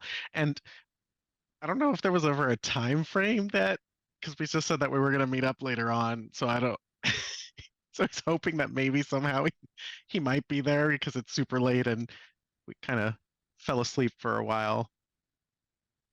From the amount of light that's left in the sky, the sun is just setting. The last of it's just going through, and the night sky just seems to tumble over. And the lights from the stars seem to sparkle and glitter along the fountain, which then also tends to give a nice blue crystalline light there. And there you see Stan actually just sitting on the fountain, legs dangling and head sort of bobbing up and down, and they're asleep gently. Do we see Stan? Do you all go with? Do y'all well, go I mean, with? I wasn't sure how much of like a detour we were taking to like get to my house. So like, It's on the way. It's on the way. And like at this point, it's on the freaking way, you guys. So yeah, you can all see this if you want to. So yeah, notice you do see Stan just sitting there, they're asleep, waiting patiently. Nodis still has his fancy suit on that probably has some blood covered on it as well, since we all fell on the ground. So it's like he didn't have time to change or anything. So, but he goes over and he sort of just taps Stan's shoulder really quickly. And a little bit of a rough one. Just, what? Oh, there you are. I'm really sorry for being late. Were you Did you sleep here the whole time? A man, nodded off. I tend to do that in places, I but understand that. I mean, I forgive you for being late, but you didn't have to really apologize in a nice fancy suit just for me to say, it's sweet of you. He Oh, Notice is like that looks blood? down. Oh dear, is that blood? Yeah, he looks down. He's like, "Oh, long story. It involves a demon thing, falling asleep, Oh traumatic my. episodes, all of that. Anyway," and he like grabs from his bag a key and he hands it to Stan. Here you go. That way you're able to come and go as you please. Oh, that's nice. Thanks. Um, are you headed there now? Because as comfy as a stone fountain sighting is, I'm pretty sure it would be a tad more comfy. Well, actually, I was gonna go. We were all actually gonna go to Ravina's for some drinks. You're more than welcome to come with. Afterwards, yeah, I'd love to come if I'm welcome, and looks to the rest of you. I'm sure they would love your company there.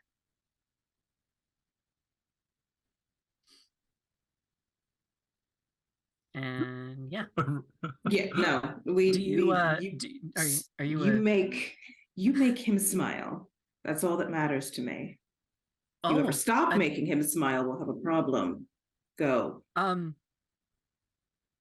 not hmm. That was a yes. That means yes, you can definitely come with us. Okay. I Yeah. was a little confused by the threatening that's happening there. I don't know if I'm gonna live or die and see the next day without saying how I truly feel.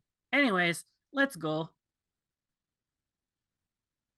And they actually kind of like hold out a hand because it's a little bit of a leap down. So they hold out a hand to you, Nodis, actually, Oh yeah. offer to He, yeah, he grabs it. Yeah.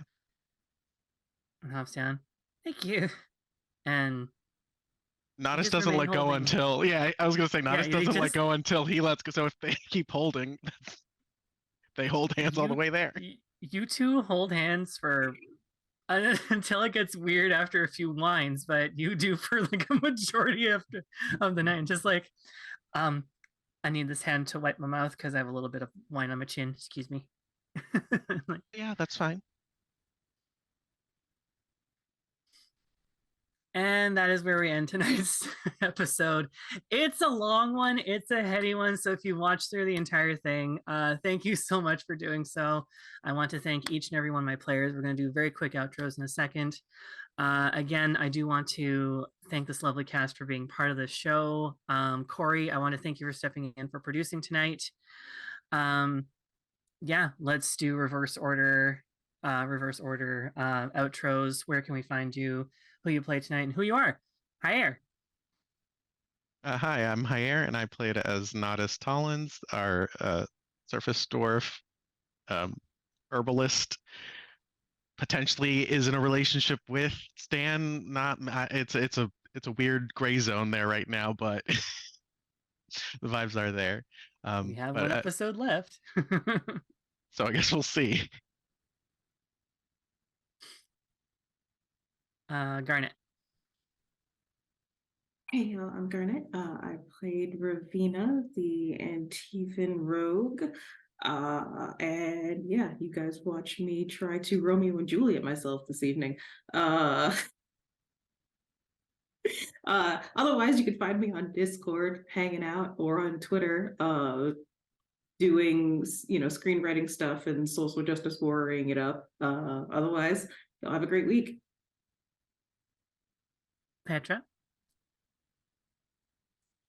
Petra was muted. Hi, I'm Petra. I played Red Chain, who is apparently going through it. My hero. Yep. Yep, we'll see where that goes. You can find me on Twitter and Discord at Pre-Apocalypse or Petrichor on Discord.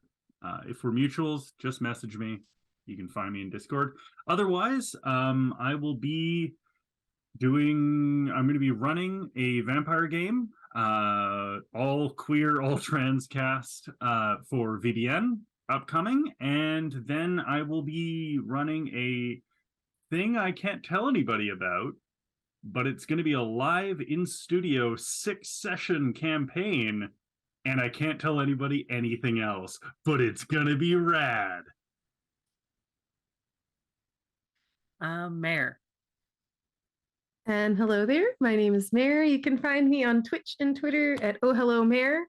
I have had a blast playing Aurelia. I really like her. I really like how she has this all together, and she has nothing together.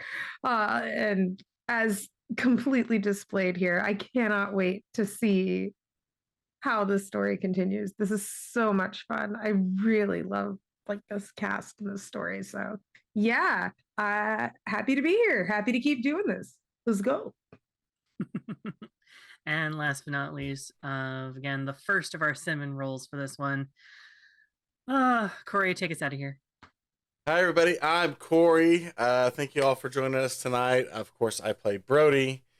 Just the naive, just wants to experience the world.